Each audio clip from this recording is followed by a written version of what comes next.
Well, welcome over here to Scripps. I'll be chairing this session along with my colleague, Nina Jablonski. This afternoon, we're going to be moderating discussions of the important role of science and technology and of universities to the United States. These are two central pillars of the APS, and both are critical to the pursuit of useful knowledge. In fact, that's something that our founder, Ben Franklin, well understood.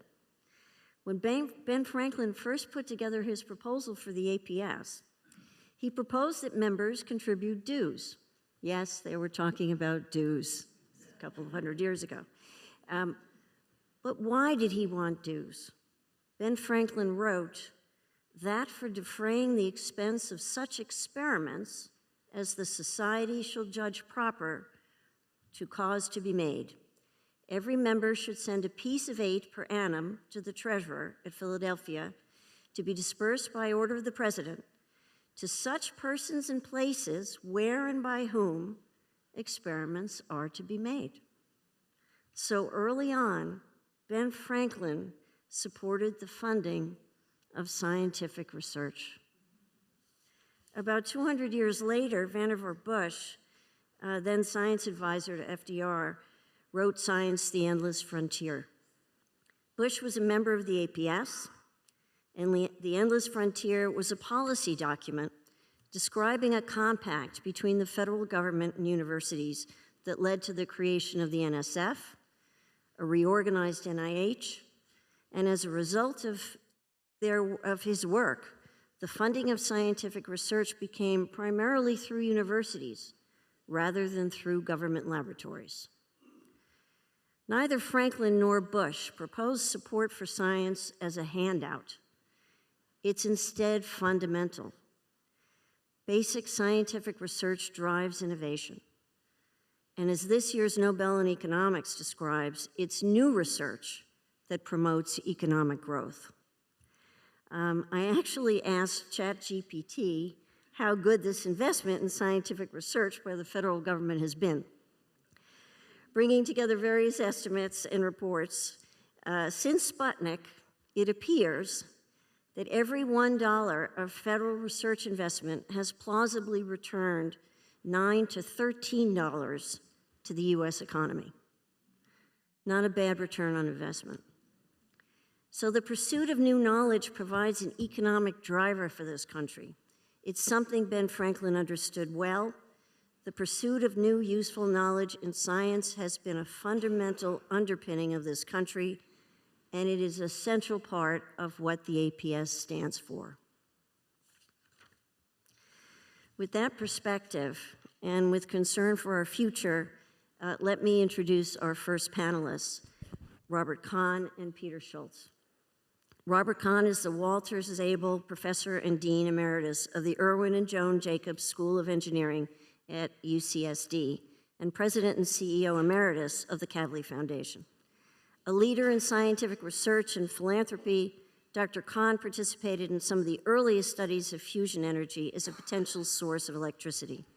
While serving as Dean of the UCSD School of Engineering, Dr. Conn established several engineering institutes and programs, including the California Institute for Telecommunications and Information Technology. In addition to his academic and industrial contributions, Dr. Conn is a strong advocate for science funding.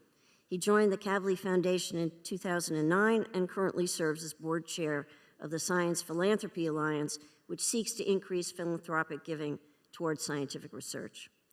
Peter Schultz, the Scripps Family Professor of Chemistry, President and CEO of Scripps Research, our other speaker and panel member this afternoon, has made seminal contributions to the fields of chemical and synthetic biology, including the development and application of methods to expand the genetic code of living organisms, discovery of catalytic antibodies, and the development and application of molecular diversity technologies.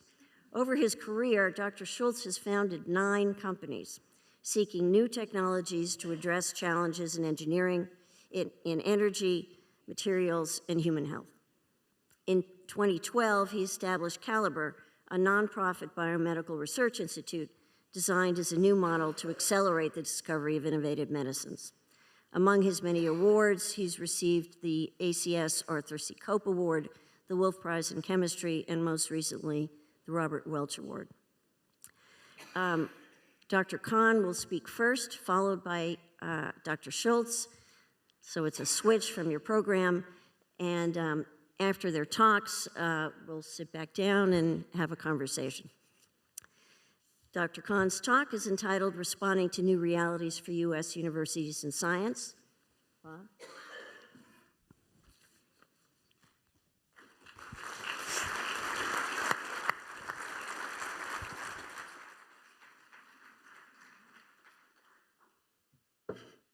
Well, thank you, Jackie. It's great to be here. I didn't have much affiliation with the American Philosophical Society until I got a call asking me to give this talk.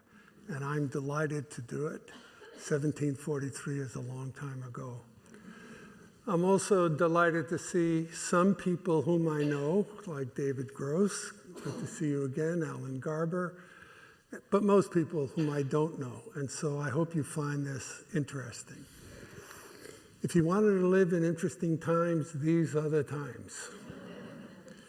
And what I'd like to talk about today is basically the title of the talk. If they could roll forward, it should have had a title on it. In any case, the comments that I want to make have to do with an essay that I wrote with Tom Rosenbaum this past summer. Tom is the president of Caltech. And it was published by Elsevier, and it's available online. And if anybody afterwards would like a copy of the essay, it's archon at UC San Diego, ucsd.edu. Archon at ucsd.edu, that's it. So in preparation for this, I've been thinking about it a lot. I'm sure everyone in this room is thinking about it a lot. I attended a seminar by a very distinguished political scientist just this past Wednesday night, Barbara Walter from University of California, San Diego, who's a specialist in these issues of autocracy and democracy. And it was an awakening. And she is not hopeful. That's the sense of our times.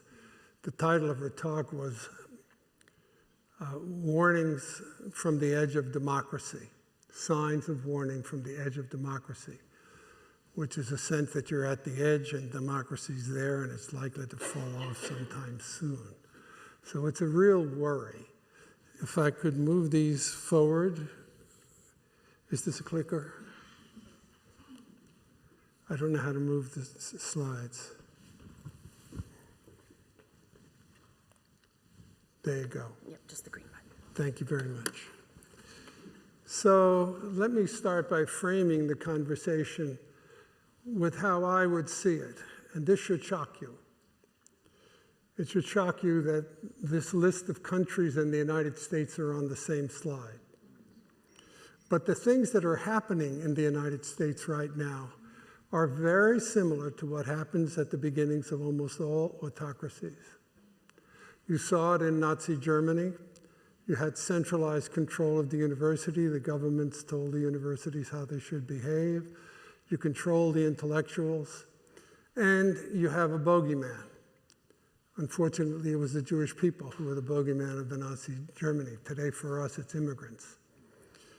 The Soviet Union had its Marxist-Leninist ideology for a very long time. You know about its political purges, you know about its censorship, you know about its suppression of dissent and speech. Today, Russia is no different, maybe even worse. China is a dictatorship, no matter how you cut it.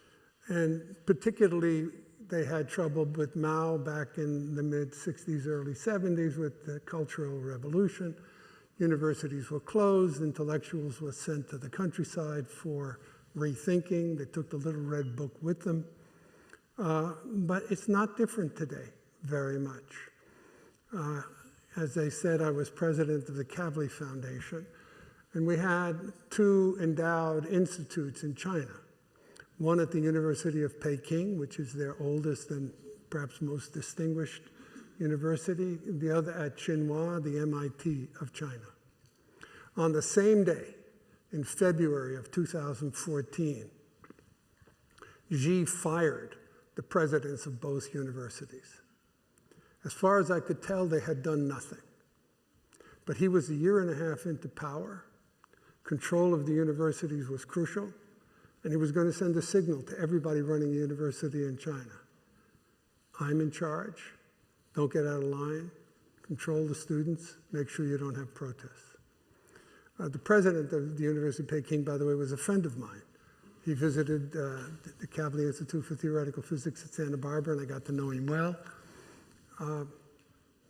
Member of the Chinese Academy of Sciences, and still out. So these are the kind of behaviors you see: control of the intellectuals, control of the universities. And we in the United States, unfortunately, are moving in the autocratic direction. Hungary is already there with 15 years of Orban, and we're at the start. What characterizes these threats? Well, for universities and science, I'll get into the particulars, but there's an attempt by the federal government to prescribe how the universities ought to work and what the principles are by which they should operate. Now, we've never had that at any time in American history.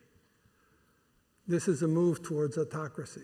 Every autocrat does it, no Democrat does. How do you enforce your will? Well, you threaten to decrease funding for the grants. You tend to want to lower their overhead. You want to extract fines from the universities for perceived social mistakes. You tax the endowments of payouts from the universities. That is the worst idea I've ever run into. Think about it. You may take a rich university like Yale, so I'll use them example since Alan Garber is in the audience. I won't use Harvard. And their endowment's $45 billion or so. It pays out about $2 billion a year. It covers half the operating costs of Yale University. What do they do with the $2 billion? Almost half of it goes to support those who cannot afford to go to Yale. What are you doing taxing that money? It's insane. But it's control. You control the funds, you try to control the behavior. For science, it's been particularly bad. The Trump budget was to cut the National Science Foundation budget by half.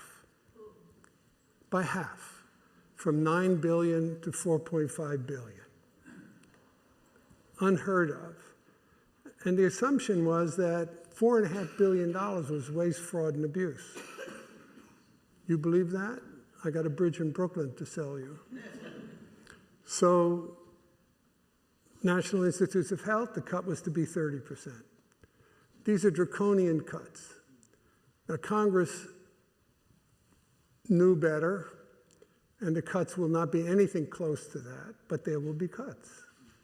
We're not going to see increases. Flat is the new normal.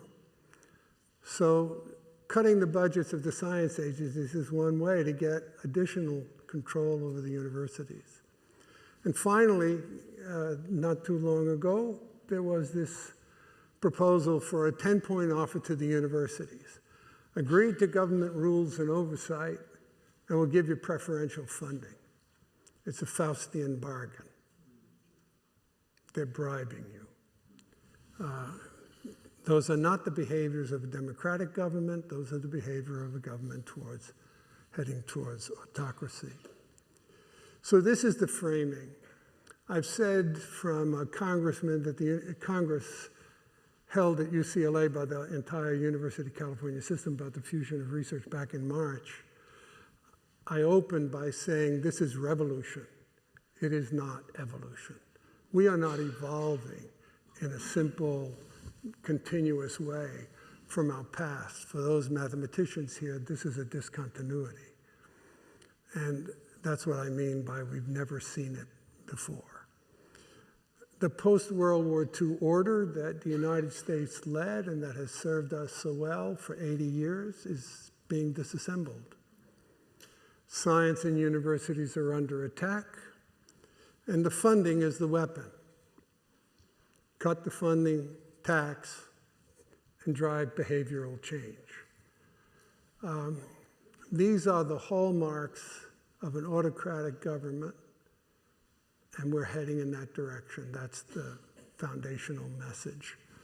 I don't think it's surprising to you, but I hope I've articulated it in a way that scares you enough. What to do? Well, Peter is going to talk a bit about what he thinks we could do. Tom Rosenbaum and I wrote this essay I mentioned over the summer, and we came up with 4 principles that might be the basis of a concordat between our federal government and universities. Now, I don't think these principles I'm going to describe are ones that the current administration at this point in time is at all prepared to entertain. But we face 3 more years of this, and we don't know what will happen, and we should put something on the table that says this is what universities are, this is what we can live by. And so I have 4 points. The first is simple intellectual freedom. You all know knowledge emerges from the clash of ideas, the honing of your thinking through conversation with others, research, deep thinking, questioning. These are the sorts of things where you have to feel free to speak out and express your thoughts without fear of censorship. So intellectual freedom is a requirement. Institutional neutrality and individual freedom are interesting comments, interesting topics. Institutional neutrality, what I mean by it, is not what the government means by it right now. The government says we want the universities to be neutral from a political point of view. And they have a specific idea in mind: you should be more conservative. Maybe, maybe not, but it's not up to the government to tell the universities whether they should be more liberal, more conservative, or what have you. The University of Chicago expounded this principle in the middle 1960s, and it served them well. I don't think anyone would say the University of Chicago is somehow, because it instituted institutional neutrality, has somehow suffered. It hasn't.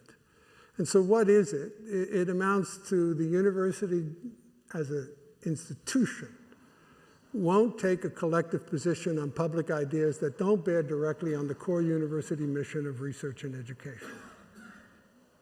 But it's balanced by individual freedom. And individual freedom means the faculty are free to speak out. The students are free to speak out. Protest is not against the law. It's a First Amendment right. And intellectual freedom needs to be preserved.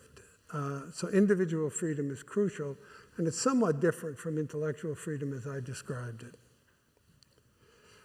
The final 2 are inclusive excellence and free movement of people and ideas. Again, I don't expect the administration in its current form or current thinking to accept these, but they're crucial. We know knowledge is most effectively created by bringing people together. The backgrounds and sensibilities are different. You hone your conceptions of the world. Inclusion matters across disciplines, across national boundaries, etc. And the free movement of people is deeply the movement across national boundaries. Now, why is that crucial? Well, think back to the 1930s. Europe was heading towards war, and the Nazis were in power. What happened? Well, they forced the Jews out, and many Jews left. Brilliant people. And to give you an example, I don't think without that emigration, we would have developed the atomic bomb as fast as we did during World War II. The head of the theoretical division was Hans Bethe from Germany, an immigrant who'd just come to this country. They put him in the head of all theory about how an atomic bomb might work. That's the sort of brain power we needed. It's the sort of brain power we got. And we learned from that. And after World War II, we had a whole approach which allowed the best and the brightest to come for education from anywhere around the world. We were open to it. And we got the best and the brightest. And I think that that underpins why we've had such success in discovery and innovation in science, for example, that we've had for the past 80 years, right? So we need free movement of people. We actually need immigration, particularly to our universities. And I would close with 2 examples. I'll ask you to think about, of the top 10 companies in the United States, headquartered in the United States by value, like NVIDIA's worth $5 trillion and Microsoft is worth $4 trillion. Of the top 10 valued companies in the United States today, how many are led by people who came to the United States for education? Just give it some thought. Have a guess. Half. Fully half, way more than a fraction in the population as a whole, are running Google, are running Microsoft, are running NVIDIA, are running Elon Musk, came here for education from South Africa. So it's clear they've made impact, and we're going to restrict that in the future with the policies of the current administration. The second thing, and this is what I'll end on, is it's kind of a baseball metaphor. So I played baseball as a kid. I was good enough to get into the Yankee farm system. Okay, so I know the game. We just saw one of the greatest World Series in decades. Fabulous. Final game, they win by 5-4. I mean, that's the difference. That's how close and intense the competition was. Now, suppose I said to you, next year, we're not going to let any foreign players play baseball in the United States. You laugh. You laugh, properly so. What's the difference between that and saying, I don't want the best and the brightest to come to graduate school here? There's no difference. And I'll tell you, 30% of the players in Major League today are born elsewhere and come here and they're not citizens or permanent residents. 30%. 25% in the last 25 years have won the MVP, most valuable player. Would the game be better without them? Obviously not. Obviously not. And yet we're lowering our bar. We're lowering the value, the quality of our game. It's not where we want to be. It's not where we want to go, but it's where we are heading. And I'll leave it with you at that, and we'll have more discussion during the panel. Thank you very much.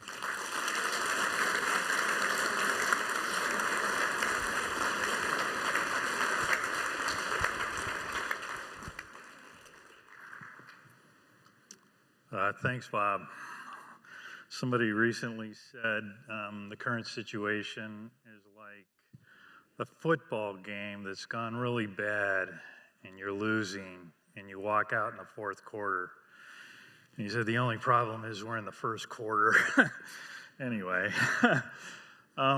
Bob really clearly articulated the challenges we face in science today and as scientific institutions. And I think the question is, what do we do about it? And clearly lobbying both Congress and the public has done some good. But the question is, we don't have much control over that. Can we do something about the current situation that we do have control over, and what is it? And so I'd like to tell you about the experiment we're running at Scripps in that regard. Just probably most of you think you're at the Oceanographic Institute. Okay, we're actually a basic biomedical research institute, one of the largest two independent institutes in the U.S. We're small, we have 120 faculty, but I think we punch above our weight, and we have a top 10 graduate student program. But historically, Scripps has been focused on really fundamental research. And a few years ago, I was asked to take on the leadership of Scripps, and I accurately deduced that that would not be a fun job.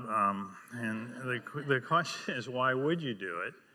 And I think the answer is if you can do something new and impactful. And so the question that we asked was whether you can actually begin to think about creating a new sustainable model for biomedical research. And you could argue at the time we were thinking about this is what we wanted to focus on. It was actually prescient for today's situation.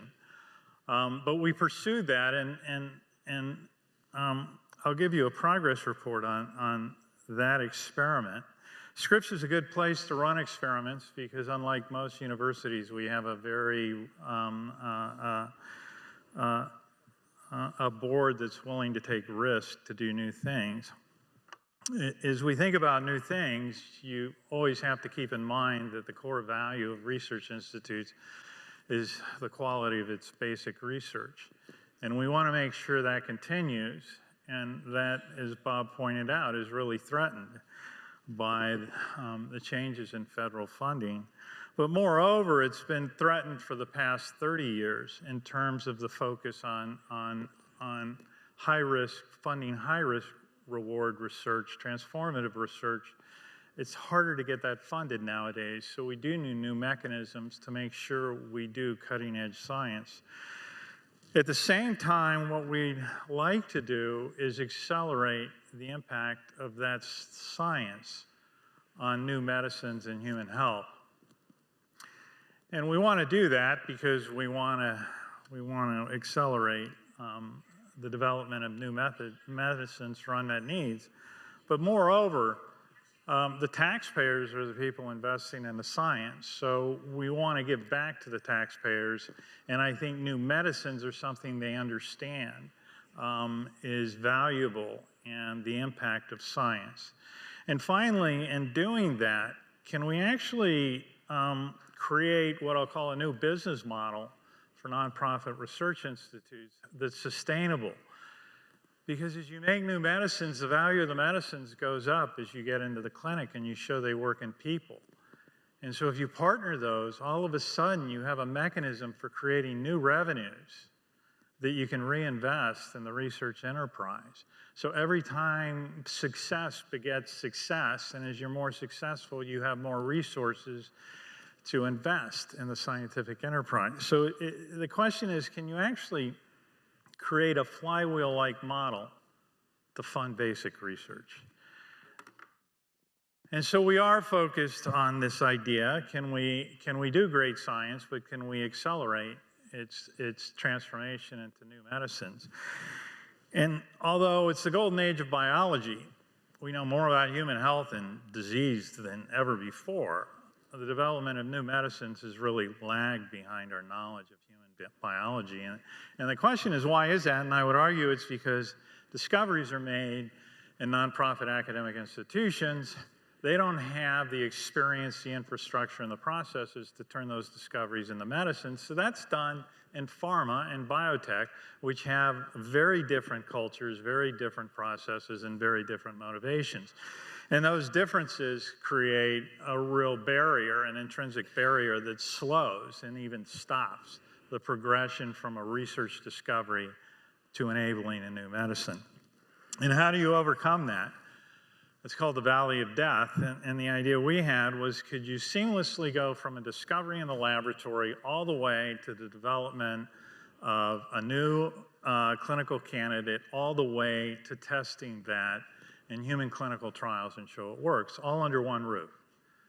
It's soup to nuts, it's very fast, it's seamless, and it's very efficient. And moreover, when you do get to human proof of concept, the value creation is huge. And the returns are going to be 10 to 20 times the returns that academic institutions normally get. If you have a 10% royalty on a $5 billion drug, you're getting $500 million a year of unrestricted money to fund science and technology. So that was the idea. And the question is, can it work, and how would you do that? So we actually created a translational arm at Scripps. It's called Caliber Skaggs. And it was pretty simple. I had created a nonprofit translational institute called Caliber, which I was the president of. And when I became president of Scripps, it was pretty easy just to put the two together, okay? Nobody really argued with it. So we did that, and it's now a division of Scripps. It's highly collaborative with institutions, with pharma, with foundations. It's only 140 people, so it's small compared to Scripps's research arm, but it has advanced 14 programs into human clinical trials. It advanced 4 programs this year alone in the human clinical trials, which is really unprecedented in a nonprofit research institute. Importantly, the fundamental principle is it operates autonomously. It defines its own programs, it executes its own programs, it owns its IP. So it's completely independent of any control by pharma or others. And the revenue generated from that goes back into the research enterprise. And because we're going all the way to the clinic, you get a 6 to 8% royalty, which is large. And hundreds of millions of dollars in milestones, and just in the past 5 years, we've generated over $500 million in revenues that can be reinvested. So let me give you just an update. The reason this works, one of the reasons is we've developed a lot of technology platforms that really facilitate and make efficient drug discovery and lower its cost, all the way from 160 billion member chemical libraries to the world's largest repurposing collection. And we've used that to operate, to advance a lot of programs across almost every disease area. One thing I've never been accused of is being overly focused, okay? So we work on virtually every disease opportunistically and across all modalities. But the important point of this slide is you're developing a pipeline. The way it happens today is somebody has a great idea, they go to venture investors, they raise money, they hire a CEO, a chief scientific officer, they find a site, they raise the money, they hire all the people, and if they're successful, they partner it with pharma, and then you start all over again. It's very inefficient. Why don't you just build a machine that does it repeatedly and sustainably? So that was the point of this slide. Let me give you some examples of the kinds of things we do. If you're going to do this in an academic nonprofit setting, you really don't want to compete directly with pharma because they have far more resources. So you want to do things that are new and different. And so if you think about what drugs do today, most of them just slow disease progression. Very few stop it, but none reverse it. So can we make a whole new generation of drugs that create a new paradigm in medicine where you can actually reverse disease? And so the biggest killer in the world is heart failure. There are 2,200 heart attacks every day in the United States alone. When you get a heart attack, part of your heart dies, okay? We now keep people alive. We extend morbidity and mortality, but by not much. But you progress into heart failure, and sooner or later, your heart fails. And we can't stop that. So the question is, can you reverse that?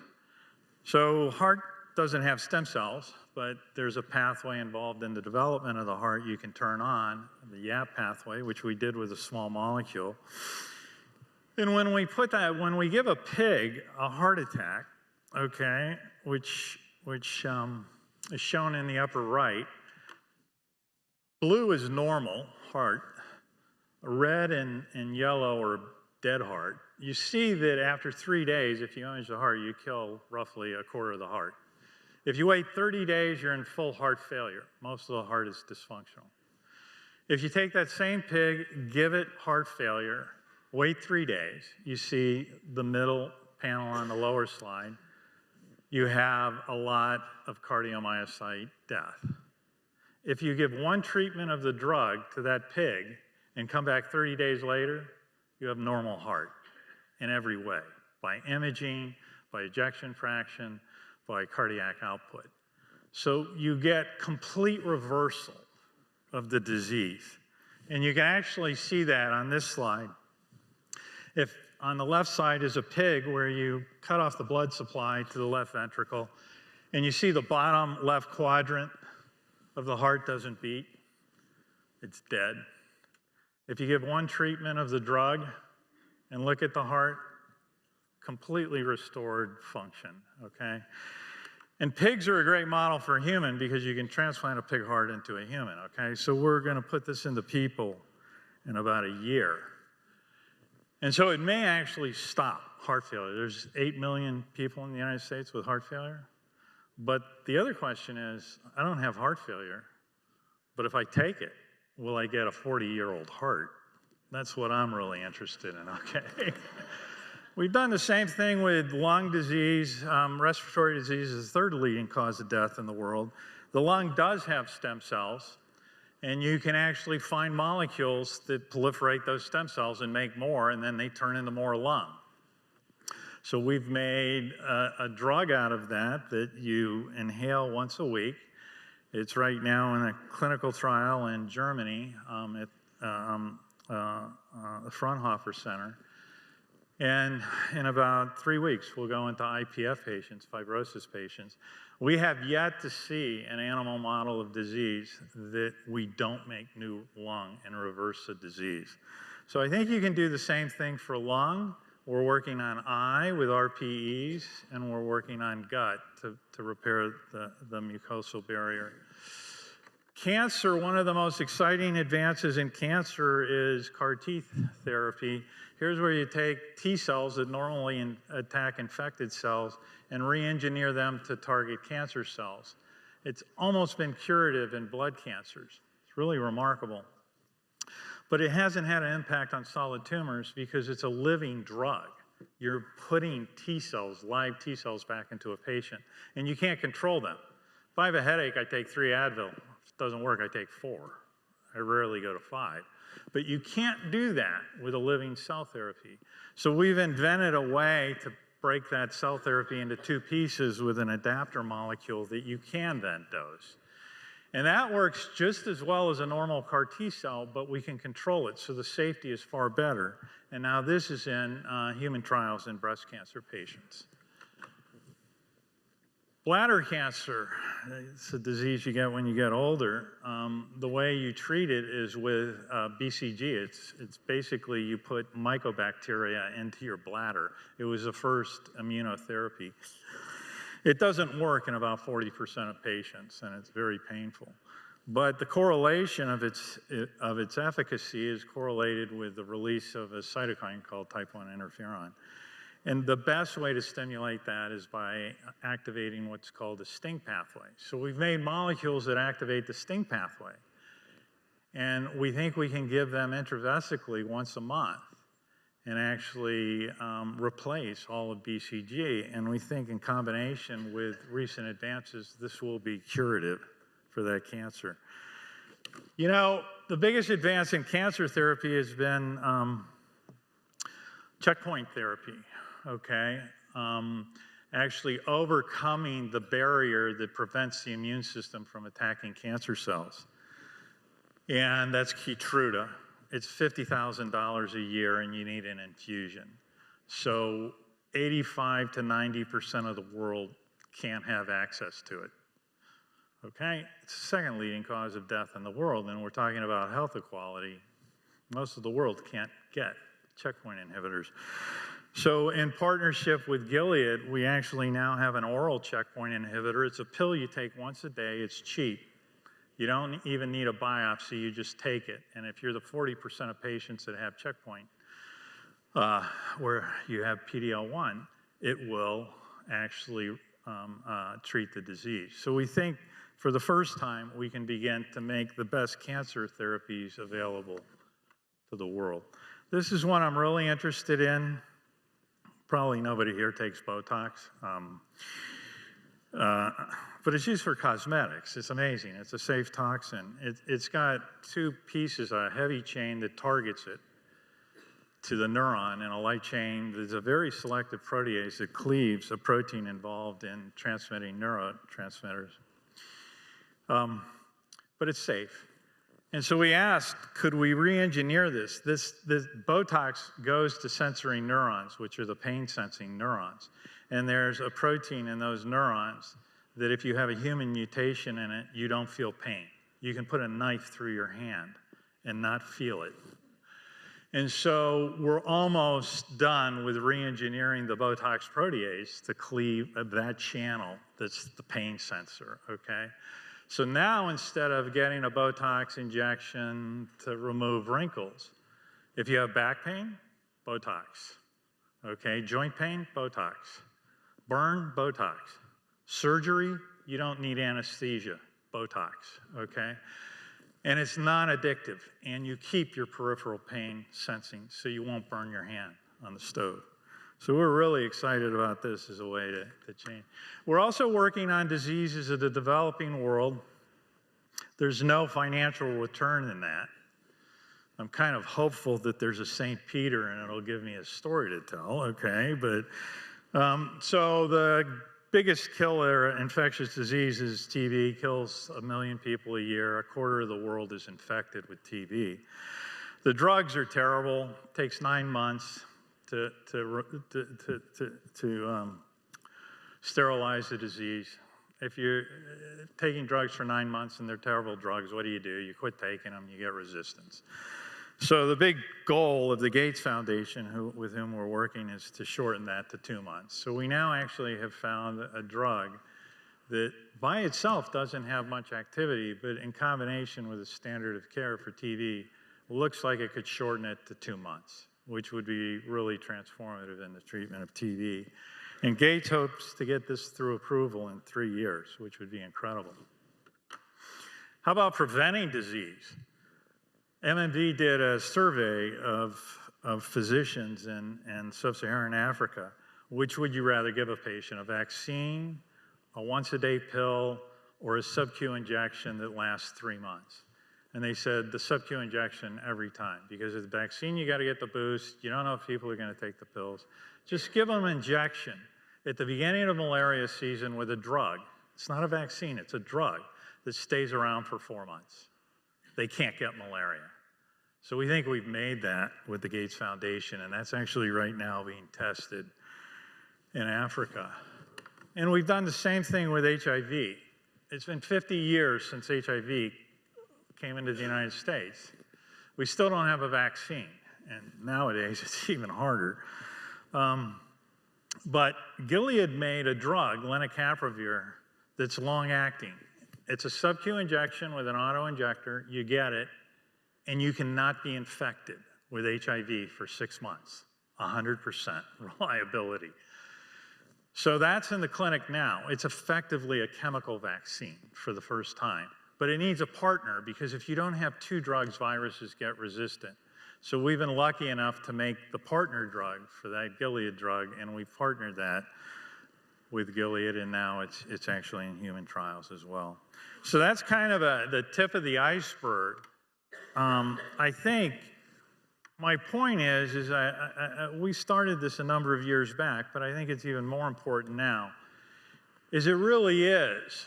Doing science and having the taxpayers pay for it, which I've been doing for 40 years, is a privilege, okay? I mean, somebody pays me to do what I love. It's a privilege, and with that privilege, I think comes an obligation to give back to the people who give you that privilege. And I think one way we can give back is by using our discoveries to advance human health. And I think in doing so, we might actually begin to become independent of the challenges that we see right now in the federal funding of research, and that clearly are going to be there in the future. So that's the model we're building, and thanks for your attention.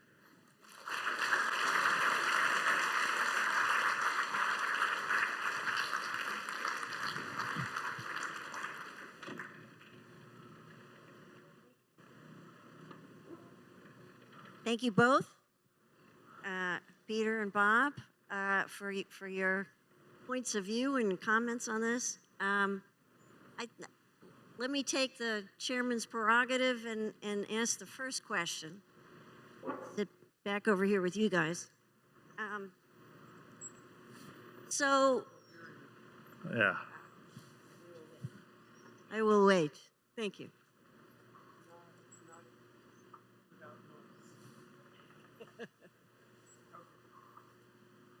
Okay. Thank you. And thank you both again. Let me ask the first question, which is, you talked about how we love basic research, and it is an incredible privilege. But there's a misconception in this country about what basic research is all about, and about that pathway from basic research to making new drugs, to helping society in all sorts of different ways. Instead, basic research has become more of an elitist enterprise. How do we fix that? How do we change that? How do you do a better job, maybe at explaining generally, how this all works? How do we work on this, both of you? Yeah, I would just say the major issue there is communication. I mean, scientists are not the best communicators. I mean, Alan Aldous set up an institute at Stony Brook to teach us how to communicate, okay? And I would just say, when I talk to potential donors and whatever, if I talk about the YAP signaling pathway and how it's activated, blah, blah, blah, they're gone. If I say I can make new heart by turning this on and understanding how it works, they get it. So I think it's the same way when I was teaching sophomore organic chemistry. Who is interested in sophomore organic chemistry, okay? It's crazy. You don't care about nomenclature, but when you see what you can do with it, is really powerful, and the kids get it. So I think it's just the relevance and understanding what basic research enables and the connection. And I just think we need better people to communicate that. Well, there's an interesting statistic. At the Kavli Foundation, we supported Alan Alda and his institute and had a big program in communicating science to the public.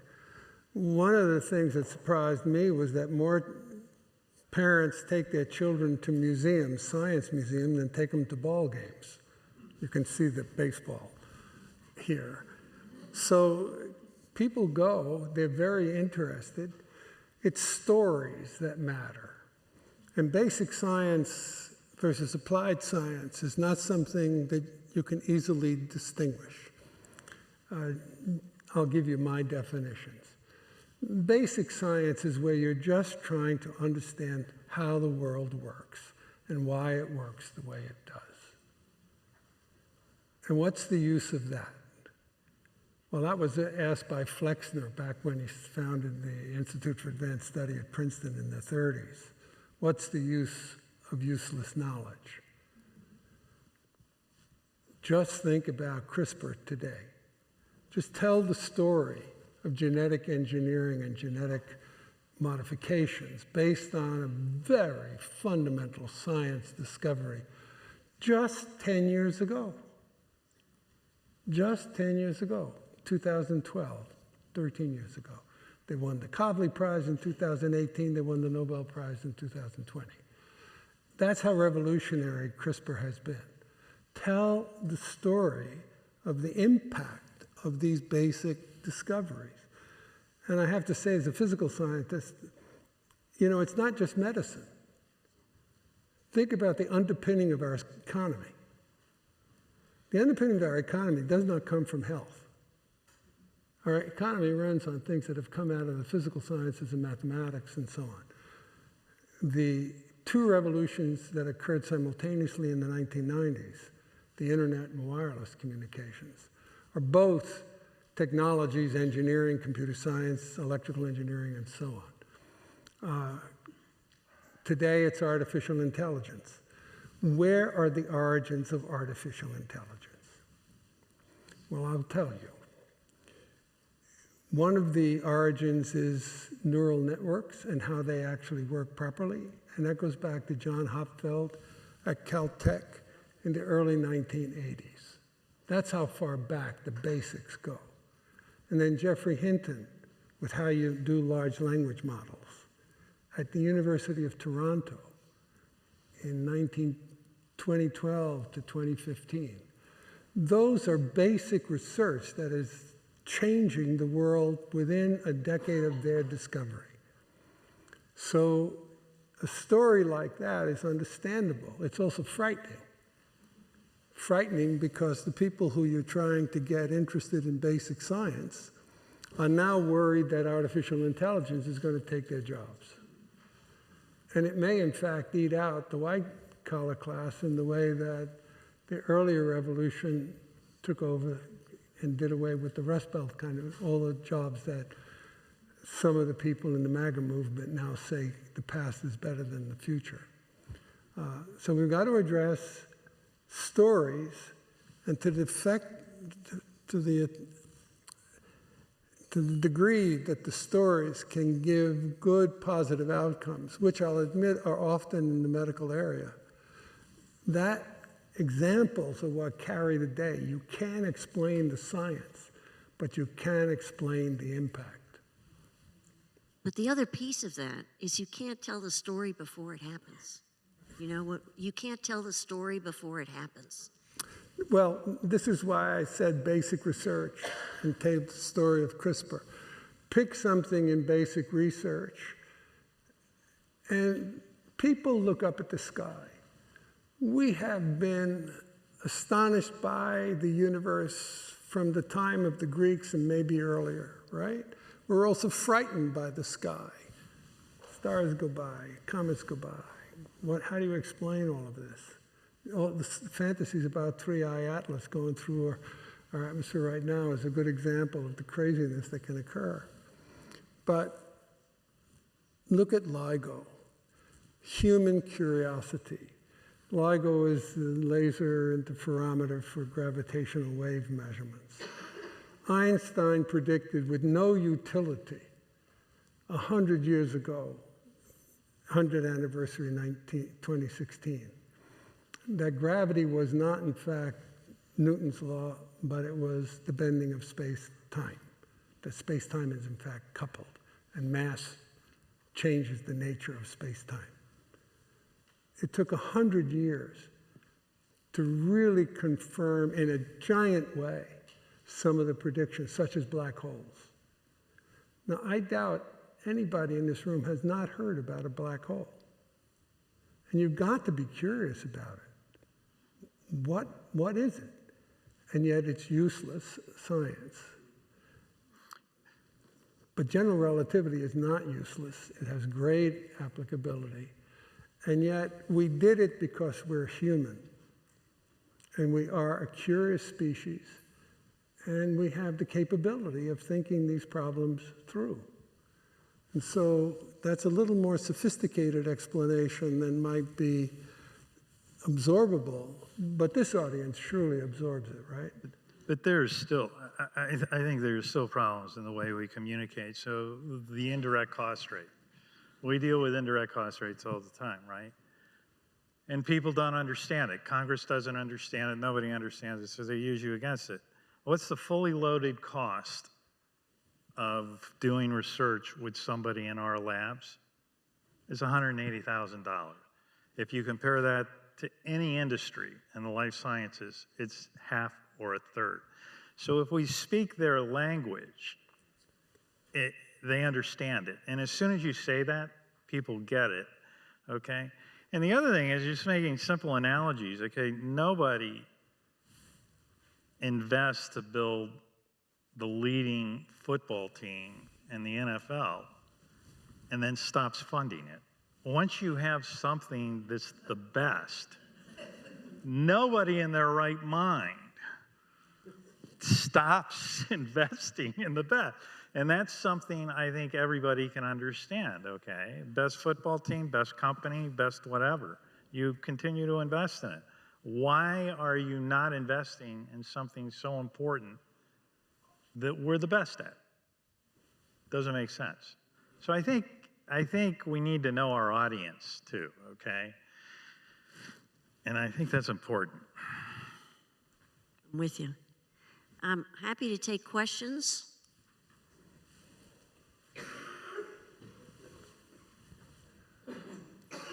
See so much. And please say your name and where you're from. Carla Schatz, and I'm from Stanford University. Thank you for this really fascinating discussion. I have too many questions. You can hear, is it okay, Bob, or it's okay? But I'm gonna just choose one or two. So Peter, the idea of this, virtuous circle that you've created at the Scripps, I want you to comment on two things. First, the fact that there's been an enormous investment over time in what I would call not basic research, but discovery or curiosity-based research. Sort of more optimistic than basic, I think. But that investment has come from, the last, 40, 50 years of government. And so you, in your model, you're relying on that amazing structure that's already been built to funnel in discoveries into the rest of your, great machine.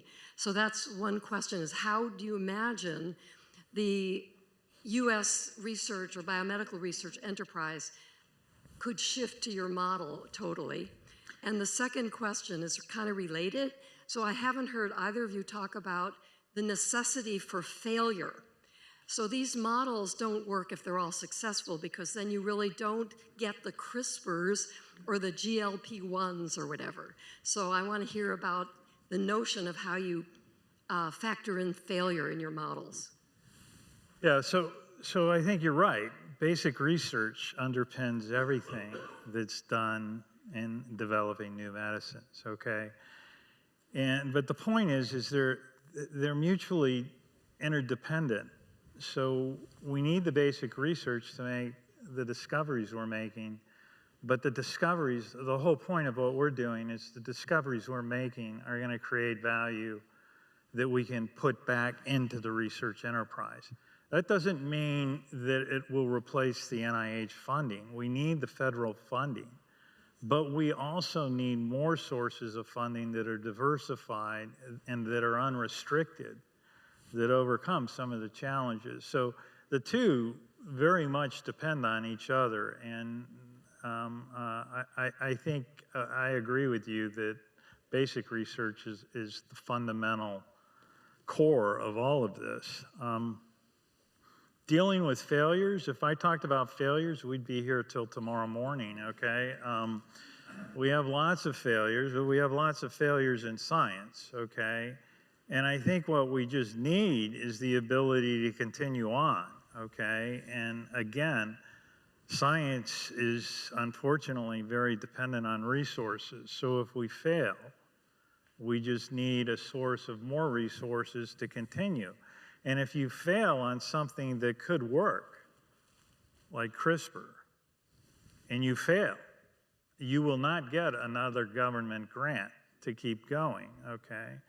And so that is another problem that we haven't really talked about much, but most of the really transformative discoveries that have been made are difficult to fund with federal funding because there's too many reasons you can say it's not going to work. And people say that, and so it doesn't get funded. But that's really the core of scientific progress. So despite, even in light of all of the cuts that have been threatened and made, okay, we do have a fundamental problem in the United States with funding high-risk, high-reward science. And so that's another reason we're building this model, okay, is to have resources to take risks, to fail, and then to keep going. Well, I have also to remind everybody, there is philanthropy at a scale unprecedented in the United States. Since retiring, I've spent 3 or 4 years looking at this question. So I'll give you a startling number. a year ago, before any cuts, the budget for basic research in the United States was $55 billion. Again, I'll do a little, let me ask you to guess. Philanthropy in the United States in support of science, what do you think the scale is? 5 billion, 2 billion, 1 billion? It's $22 billion. It's 40% of what the federal government spends. It's a non-ignorable coordinate, as we say in mathematics. So philanthropy in this country is an unfair advantage of the United States. It's extraordinary. And one of the things about philanthropy, and David Gross, I see him in the audience, and it reminds me, at the Kavli Foundation, we had the model of giving endowment gifts. So we didn't say, submit a proposal and I give you a grant. We said, where are some great places doing great work in great areas? And we had 3 areas we funded plus theoretical physics. So we did theoretical physics at Santa Barbara and at the Chinese Academy of Sciences. But we had 18 others in the areas of nanoscience, neuroscience, and astrophysics and cosmology. What do they do with the endowment payout? And the endowments ended up growing to $30 or $40 million. So Yale has an institute in neuroscience. It has a $45 million endowment. It throws off $2.5 million a year. To Peter's point, we didn't take any of that money and tell them what to do. The endowment gift was a gift. You, the faculty, decide where to go. So when you have an idea that the federal government is too high risk, too early, what do you do? And many of the universities who have their endowment, and I'm now going to generalize this, universities have endowments. And one of the uses of it, like startup packages for faculty, one of the uses of it is to put it into ideas where there might be a pony in it. So if you have somebody who comes to you here at UC San Diego, they have a Kavli Institute in Neuroscience, Brain and Mind. They get $2 million a year to do what they want with it from the endowment payout. One program they run is they do a competition and they give out $500,000 to $1 million a year to their people to say, what is an idea you have that you can't get government funding for, but you think is going to be transformative if it's right? And then they pick those. And that's the source of money for the very high risk. So I would say we have a system, not the one that Peter has described, but the more general system that exists throughout the country, where endowment is the distinction. The endowment is what can be used when you have a high-risk program.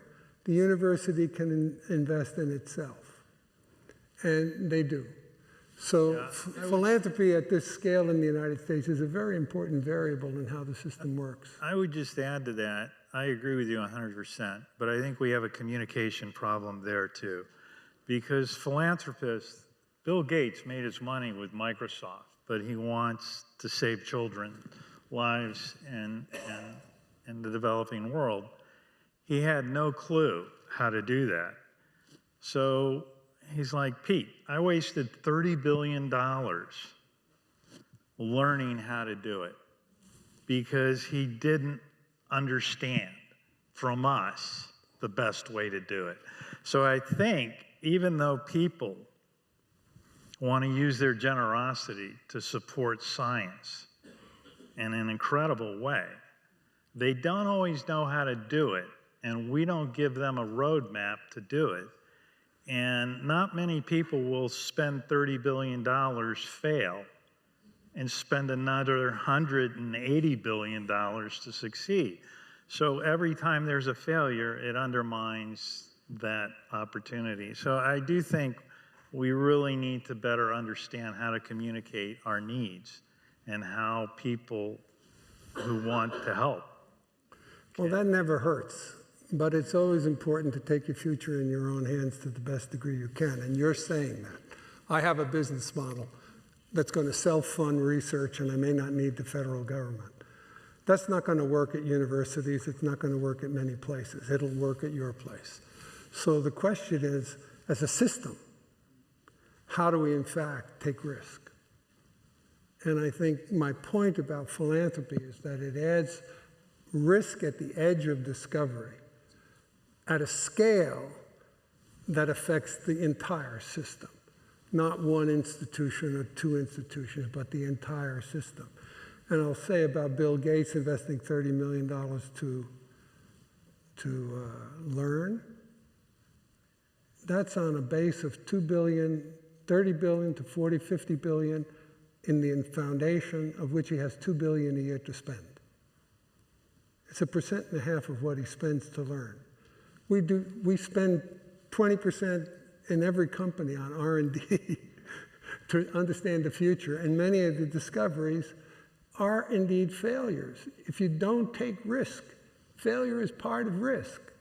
So the government won't take risk, and I'll insist again, having studied it carefully, that philanthropy in the United States is the place at the edge of risk that allows risk in the American system that's not available in Europe. It's not available in China. It's a distinctive American advantage. And it fills some of the gap of the question, how do you get going with ideas that are highly risky and the government will not fund it? I just want to say, from my point of view, I think one of the great strengths of the funding system that we have had has been this whole portfolio of sources of support, from the more applied through relationships with industry to the more out-of-the-box ideas, maybe funded by philanthropy, and having that whole range of things, NSF, funding for true basic research. And so if we start cutting pieces of that away, you lose the strength of that diversity of support. Can we take one more question? No. Okay, no more questions. So let me instead thank both Bob and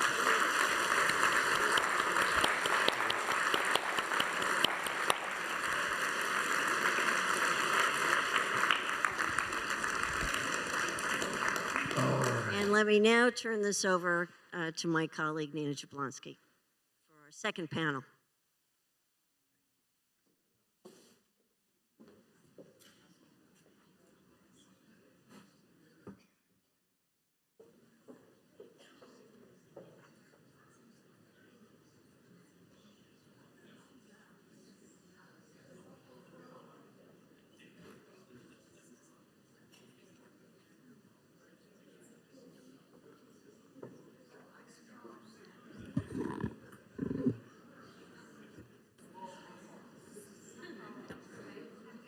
Wonderful. Are you ready? I think this incredibly stimulating session on science has whetted everyone's appetites and sharpened your brains and given you a bit of sort of sweet and sour to get you going. Because we're now going to talk about something highly complementary and important, the future of higher education. And thank you, Jackie, for paving the way for with such an excellent session. A few weeks ago, the APS's weekly Words of Wisdom post featured a quote from Edward Everett, who was elected to the Society in 1831. "Education is a better safeguard of liberty than a standing army." That is one of the most popular yet of our words of wisdom, not surprisingly. Behind the Society's promotion of useful knowledge has been its explicit and continuous promotion of education as the engine that would determine the future of the American experiment. Higher education, in particular, has been seen as essential to the economic independence, philosophical independence, and unity of the country. From the earliest colleges and universities of the 17th century to the development of the land-grant universities and historically Black colleges and universities in the late 19th century, and to the cultivation of the 20th century symbiosis between higher education and scientific research, America has counted on its colleges and universities to produce people who can make discoveries, teach and lead others, and create a just, democratic society focused on the deliberation of facts. For its part, the APS has elected members who have championed and documented these activities. Through its members and friends, it has also created fellowships, grants, and public programs of its own to actively support these endeavors. Today's panel on higher education vitally informs the future of the United States because in recent years, institutions of higher education have had to wrestle with challenges to almost every one of their founding principles, as well as to new challenges posed by the rise of artificial intelligence. So our panel today could not be more timely. Our panelists are all noted leaders of institutions of higher education, and they are all members of the APS.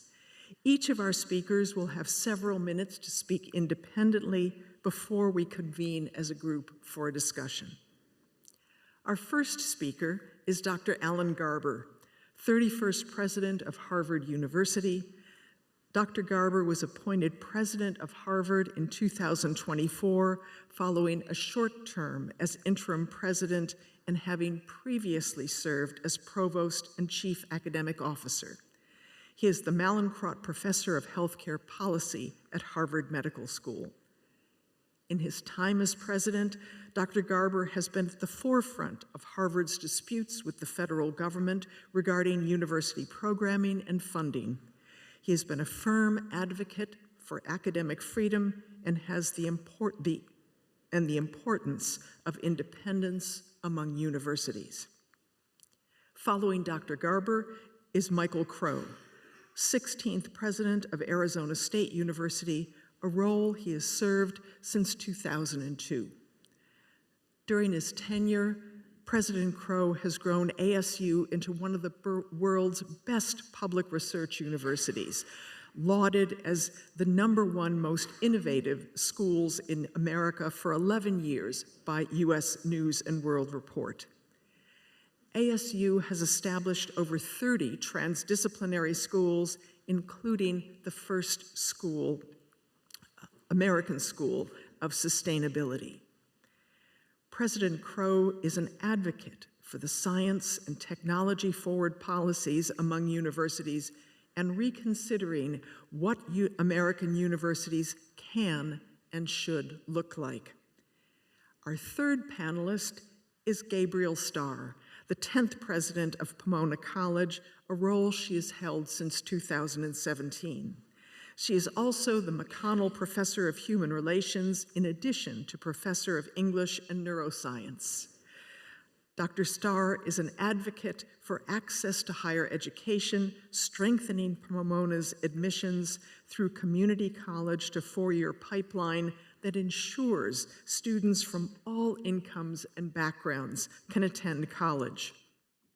Dr. Starr's own multidisciplinary background, which began in English literature before expanding to include neuroscience and the arts, demonstrates the importance of interdisciplinary opportunities in academia. It reinforces the importance also of access to generate opportunity.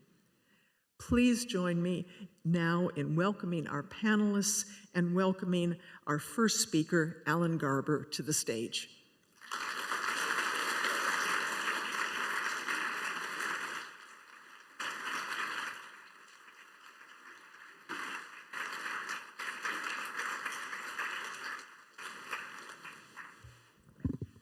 Good afternoon, everyone.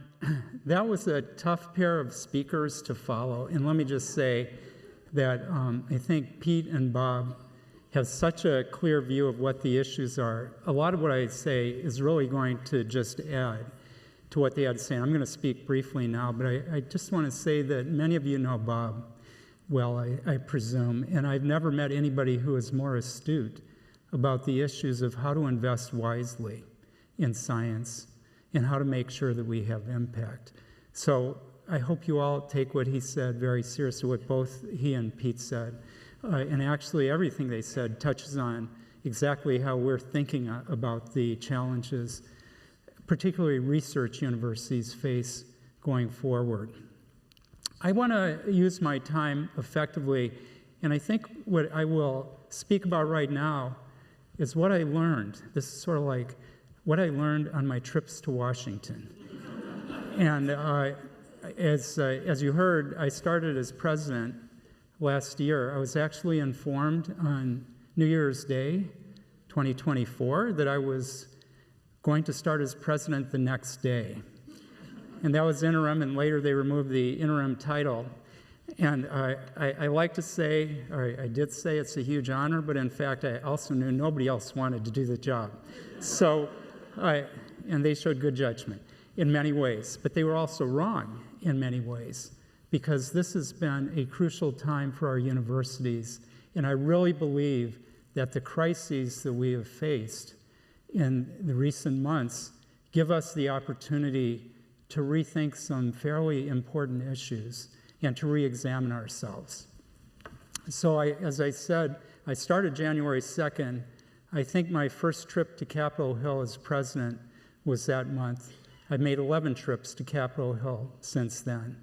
And I've met with close to 200 representatives and senators. And when I say I met with them, what I really mean is I listened to them.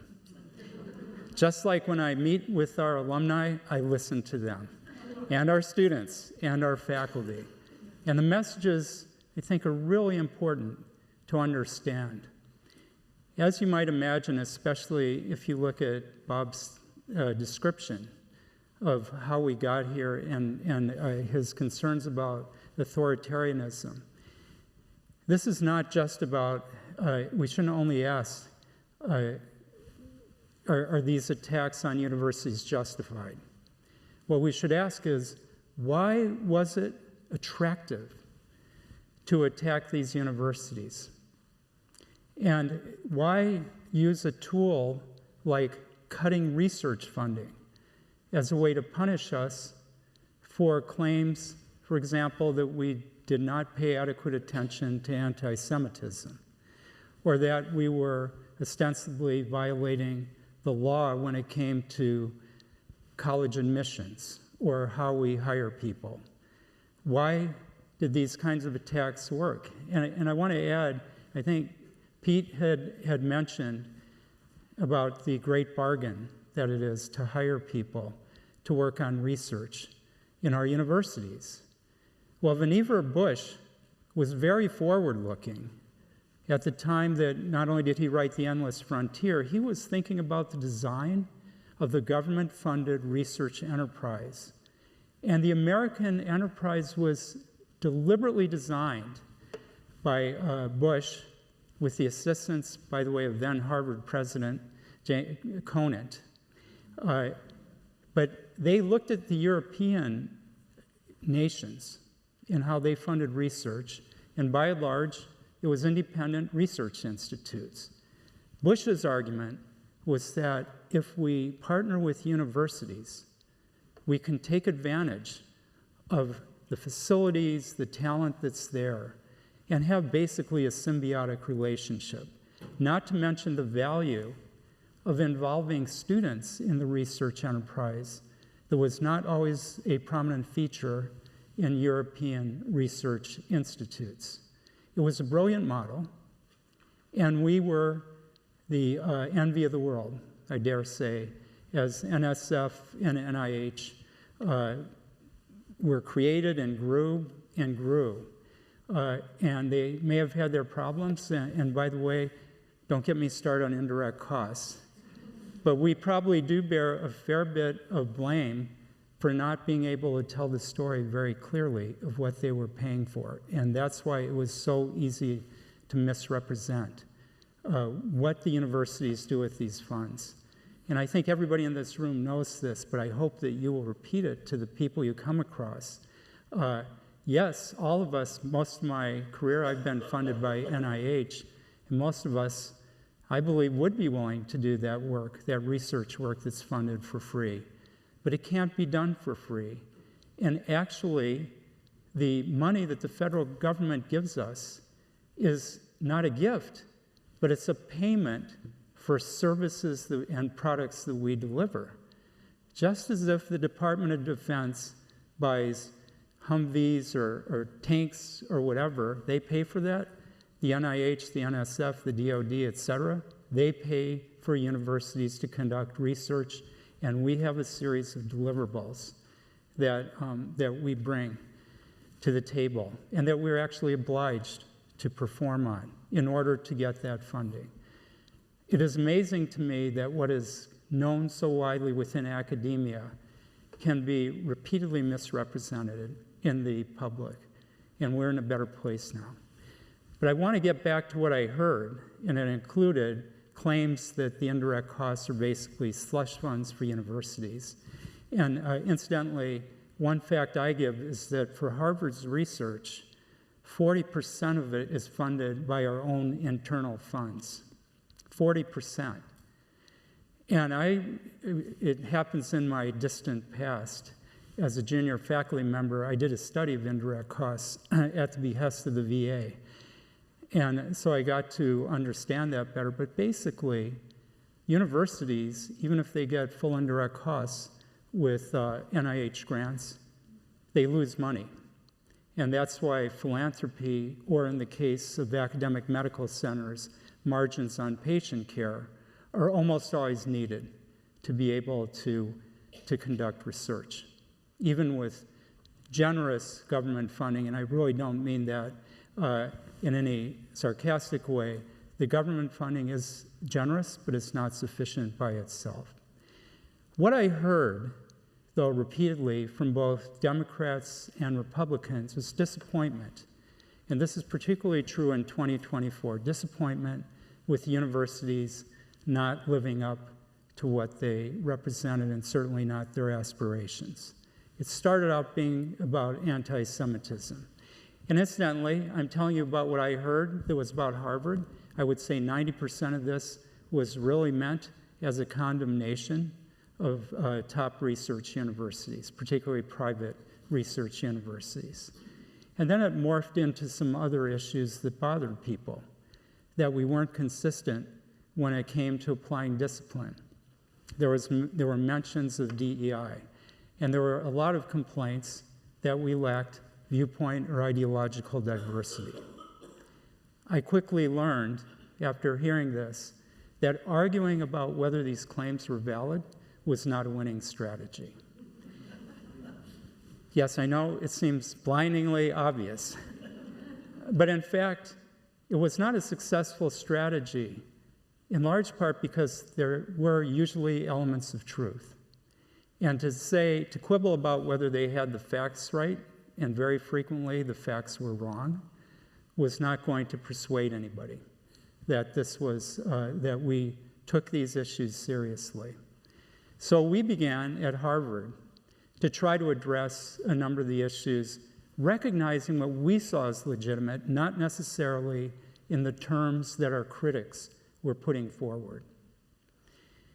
But then it was once the Trump administration came into power in January, this turned from a discussion about our failings to actual threats. And all of you, I'm sure, were as shocked as we were that they decided to cut back on research funding as a major instrument of control. And in the case of Harvard and the other research universities, there was one obvious reason. That accounts for virtually all of our federal funding. So they wanted to use an instrument that was actually not really related to the issues that they claimed motivated them, but it was an available tool. And I see I'm running out of time, but I just want to say that what we learned through this also was that our efforts to tell the story about the harm to the country at first seemed unsuccessful, But ultimately, we actually have data showing it made a big difference. And so one of the things I hope we'll talk about more is what we need to do to make the case not only for the federal and university partnership in conducting research, as you just heard about, but how we actually change the whole narrative about what it is that universities, what academia does for the country. And I'll say that at the beginning of our troubles, which really started in the fall of 2023, I talked to wise people. And we talked about how we make the case for the value of what universities do. And we were told, we've done that for years, and it clearly isn't working. Fast forward about another year with multiple university and society efforts to tell the story. And we find out that the truth is we weren't doing enough of it.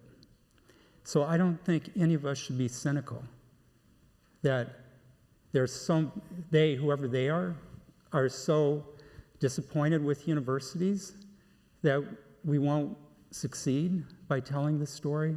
We actually have data from our own efforts, like when we sent out my letter and the lawyer's letter rejecting a proposal put forward by the Trump administration in April.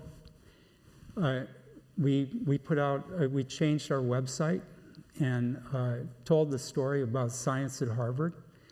It got ultimately millions of hits.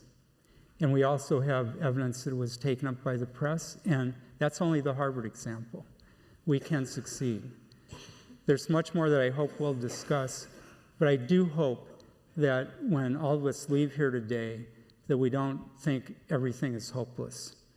We don't want anybody to win politically by attacking universities and the research that we conduct and the ways that we train the future innovators and future leaders of our country. Thank you.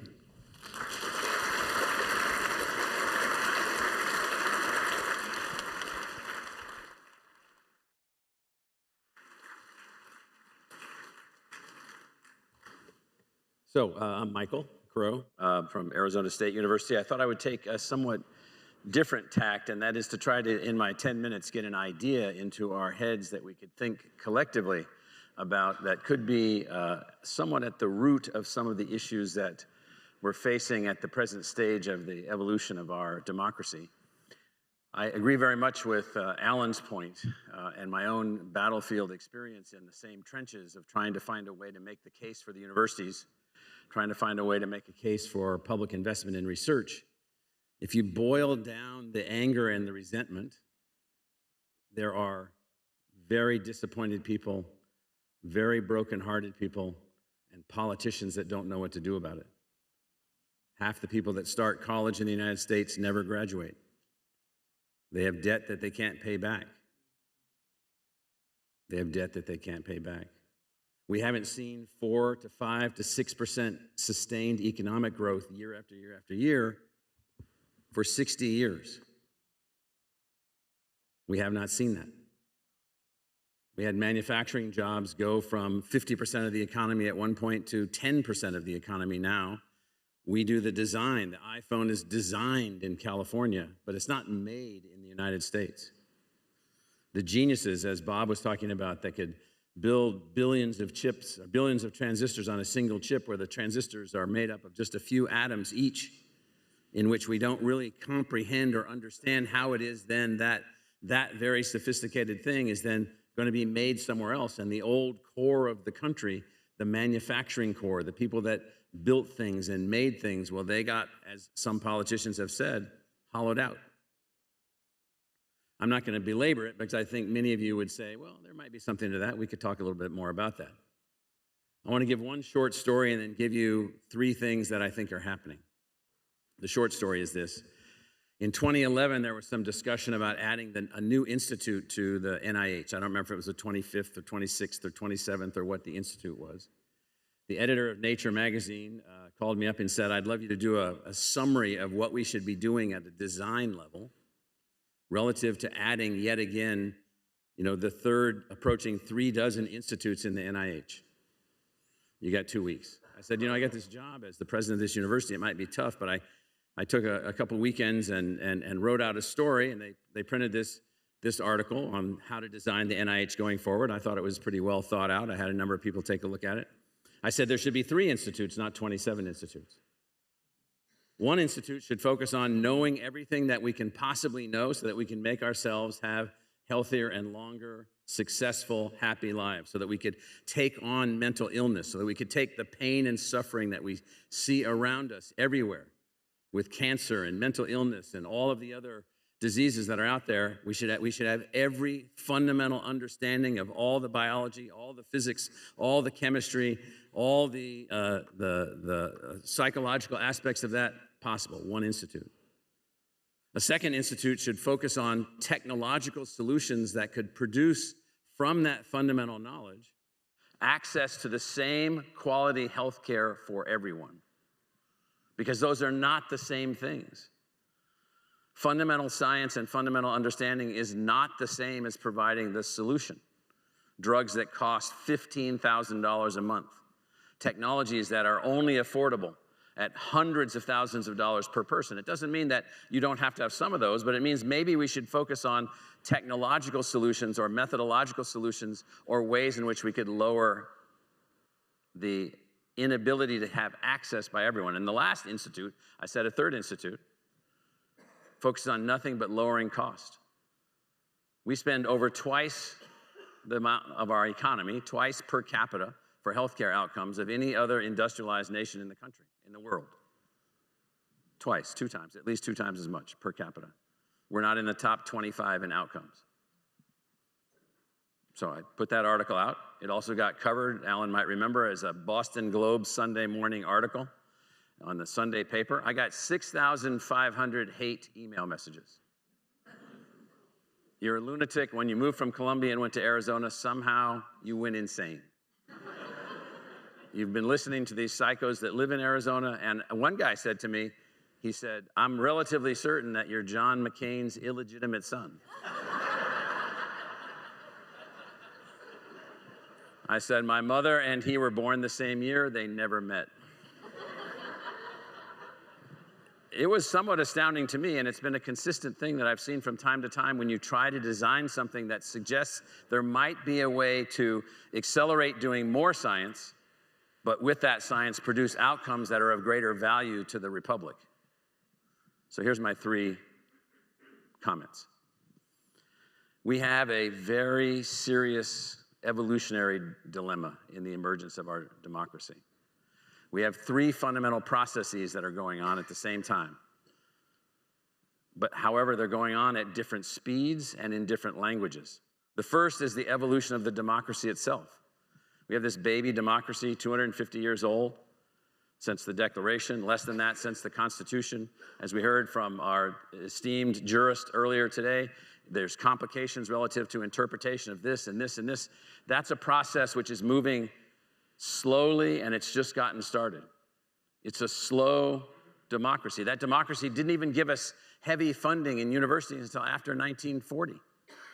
Total federal investment in research before World War II was minuscule. It was nothing.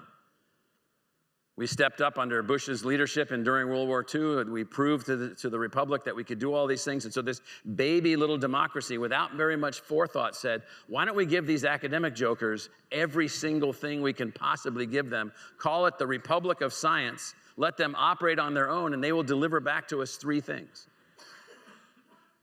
health security, economic security, and national security. By the way, do we have those? Well, we have them more than we did, but we don't have them to the extent that people want. Second, the second clock is the people themselves are evolving, the citizens in the democracy. They're evolving, unfortunately, faster than the democracy is evolving. Social pressures, social change, cultural change, internet, all these things, changes in the workforce, changes in teaching, changes in learning. And so they're evolving, and there's a disconnect going on between them. And then the third, before I run out of time, is science is advancing. Science is advancing at light speed. We've lost all contact with either the people or the democracy. All contact has been lost. Biological knowledge doubling every few months.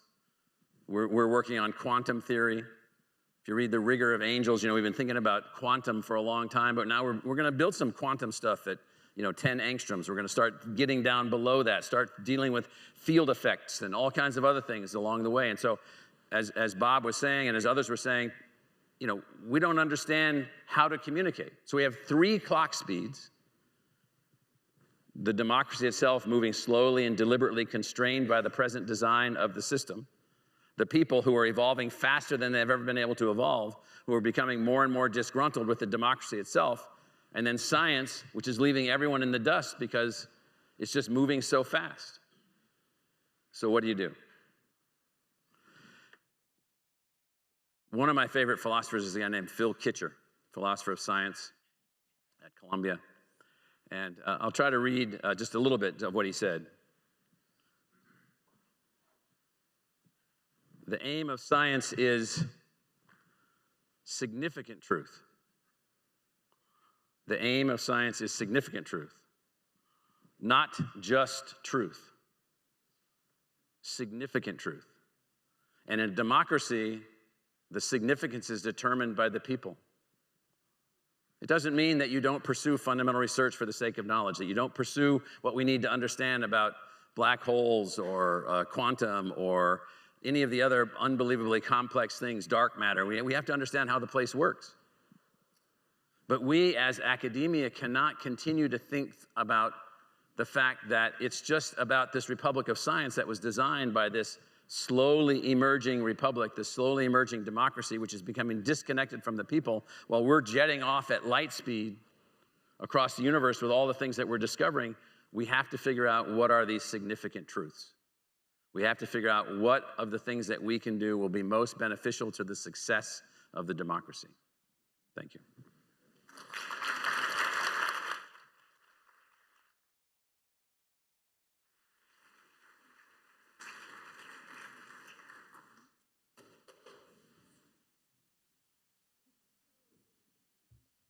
Hello, everyone. So, being a Southerner, I'll start off with the opening, let's be honest. Sometimes it doesn't lead where we hope. But I think when higher education is under attack, we need to recognize that our future as a nation is under threat. And we need to think hard about how it is that we respond. And we've heard it many times, that if we just told our story better, which we need to do, and more frequently, which we need to do, all of our problems, whether it's enrollment or fundraising or government and public support, would be solved. But I'd like to suggest that it's not just about telling our story and how we're telling it, it's what story we're telling it, and it's a question of what story we're telling and what story we're writing on our campuses. So often when we talk about the purpose of education and the value of education, certainly from my perspective as a liberal arts college president, it comes down to the way in which there's extraordinary development that happens in the life of a student while they're on our campuses. And that we learn, for example, what it means to be more fully human. And we've said these kinds of things for eons, and they happen to be true. But that's not enough, I think, for the nation as a whole. Education at its best really deepens who we are and our ties to humanity. But what we have to be clear about is how and why this is indispensable for our society's growth and development. So education, we know, is a human universal, the need for education. This is a timeless need. Higher education in itself is a very finely honed version of this universal feature of human societies. And higher education in America is a peak form of this for a few reasons. The first is that we leverage talent globally, across people and all of our diversity, but also because we try to leverage ideas globally. And that really means across disciplines and domains of knowledge. And what this does is that it sets the stage for creativity and innovation. And by creativity here, what I mean is multiplying possibilities for accumulating knowledge and perspectives, then connecting them, testing them, letting them weigh one against the other before you prune them in favor of identifying viable models and solutions. And this requires real training, and I think this is crucial to the conversations that we need to have. It's not just about research, the pinnacle of what we can achieve, it's about how we get people there. And it's about really cultivating synthetic and evaluative forms of intelligence. A great liberal arts education, in my view, does this because it provides the ability to really deftly move across modes of thinking and kinds of knowledge and open the paths of creativity. So yes, higher education is about personal growth, but it's about more than that. It sets the stage for a range of creativity and innovation across the economy and across American culture. And this is one reason why people feel that they really have a stake in what goes on our campuses. And that's the flip side of this sort of aggressive scrutiny and the hostile scrutiny that we're now undergoing. So this takes us to the story that we need to write on our campuses, right? So that we can tell it truthfully and tell it well. Because the reality is that the vast majority of Americans are not going to be our students ever in higher education. They aren't now, and they're not going to be in the foreseeable future. But what we do on our campuses has to matter to them. We have to be able to explain and demonstrate how it is that the stage that we set for creativity on our campuses goes on to benefit the world. And this is our collective task. And we need to ask ourselves if our institutions, as we have currently constructed them, really are doing their job of fostering creativity and innovation. And I think there's some problems with that. If we're going to do this well, we have to be clear what we're not doing. We're not curating ideas, we're not curating ideologies, we're not taking ideological lenses to what happens on our campuses. Creativity does not require that you curate knowledge. It requires that you open up access to it. It also is going to require that we give up our investment on our campuses in advocacy culture.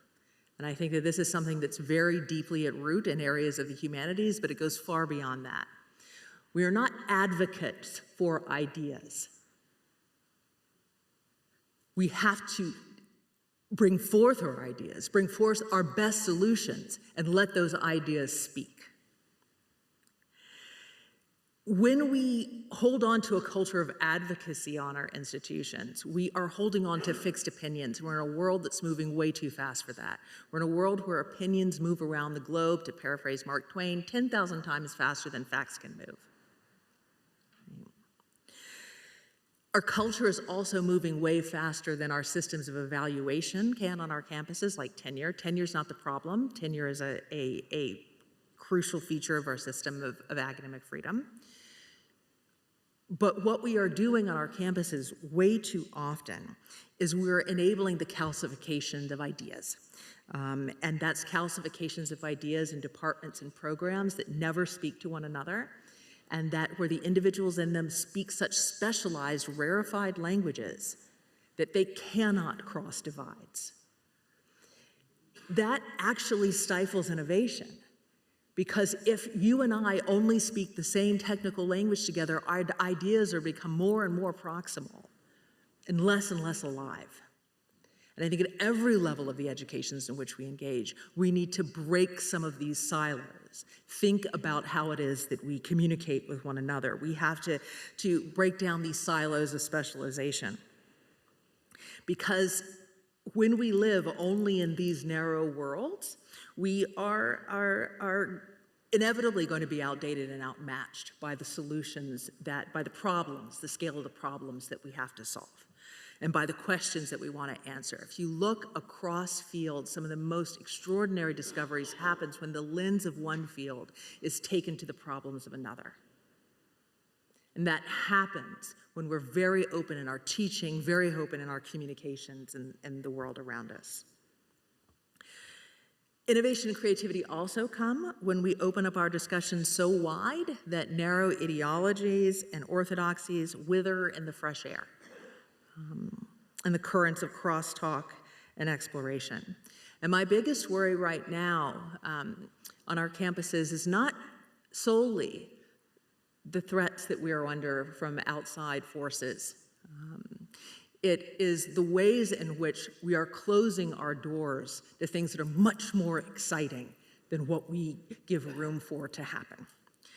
And I think what we need to do in the future of higher education is crack those doors wide open in our department structures, in our disciplinary structures, in our academic structures, and let new ideas breathe.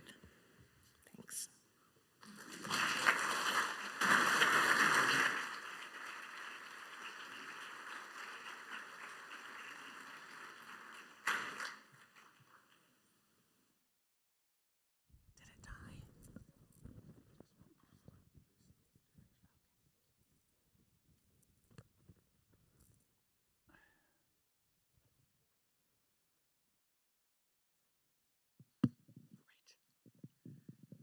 Thank you. Thank you all for getting us going. I want to, while the audience is formulating, I'm sure, many questions of their own, I'm going to pose a few that actually get to much more of the basic philosophy of higher education, and something that the APS, but also many people, are interested in.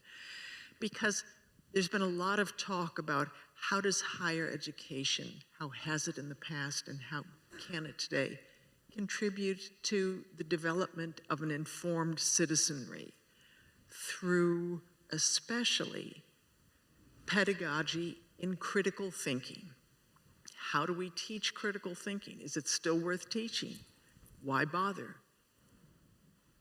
Gabrielle, you started out, well, actually you circled around this as in some of your remarks, and so I'd like to draw you out.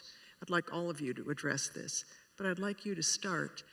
And how do we now, given the tools that we have, but also knowing how the human mind works and how important it is for individuals to experience critical thinking on their own, how do we approach the teaching of critical thinking?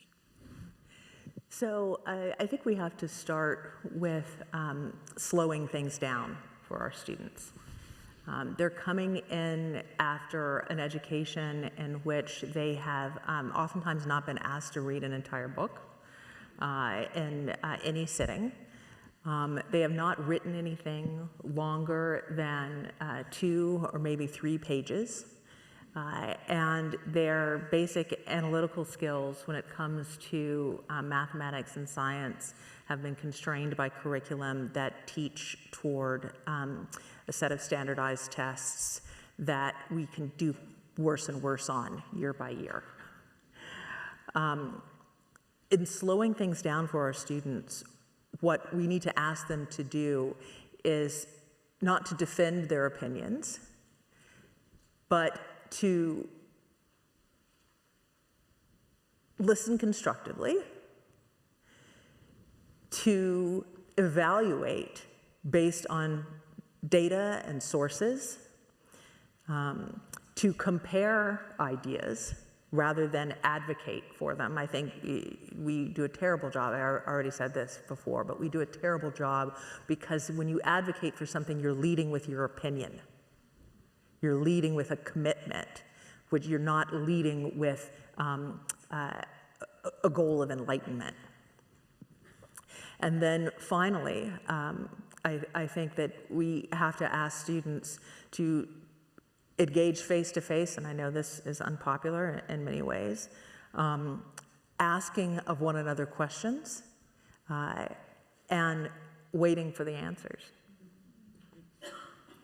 Yeah, I'll take a different sort of scaled notion. We're at this interesting juncture where our technological capabilities, our software coding capabilities, going back a couple hundred years to Ava Lovelace and all the way to where we are now, where we've built this machine that could possibly help us solve a problem that we in the academy, except for designing and building the machine, haven't been able to figure out, and that is how to scale critical thinking, how to scale the things that we do at the institutions. And so a tiny fraction of the population is actually able to attend a residential college. A tiny, tiny fraction of the population. In fact, as a percentage of the population, it's gone down dramatically over time. And so what we have to figure out from those of us that are part of fully embedded, immersive learning communities of faculty working on the core of knowledge, faculty organizing how to do critical thinking, how to enhance communication, how to produce really capable people, is how do we instill in both the institution and the individuals that are a part of the institution a responsibility for everyone else also? Or how do we also build tools, devices, and Harvard and others in projects that have been done over the years have done some of this. How do we then find ways to allow people to then also participate in critical thinking? And so if you pick that one topic, if critical thinking is so essential, which it is, and only a few people end up having it, we're going to see an accelerated bifurcation of human outcomes. That's what we're seeing now. We have the people in the upper third of personal incomes, their rate of incomes are accelerating beyond anything that anyone's ever imagined. In the bottom third, it's stagnation, actually negative outcomes, negative lifespan outcomes, negative income outcomes, negative educational attainment outcomes. And so the academy has to figure out, using all of its genius, how do we do more with what we have? How do we educate a few more people with what we have? And then how do we reach out to others? And then how do we also do things that we're doing them in a way where critical thinking, really critical things for our own species survival, become essential to our evolutionary progress? And so a little bit of a different angle, but I think an important aspect. Alan?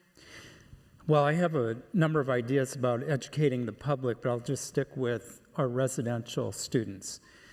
And in our case, when you ask about teaching critical thinking, I just remind people that we have about a third of our students are undergraduates. So the rest are professional and graduate students. And it's a somewhat different question about how you inculcate critical thinking in those two different groups. But I would also say that there's another way to put your question, which is, what are the barriers to ensuring that they are as well educated in critical thinking as they should be? Mm-hmm. And, if you go to our faculty, I bet you there's not a single one who would say that they don't teach critical thinking, that that's just embedded in the teaching process, it's understood.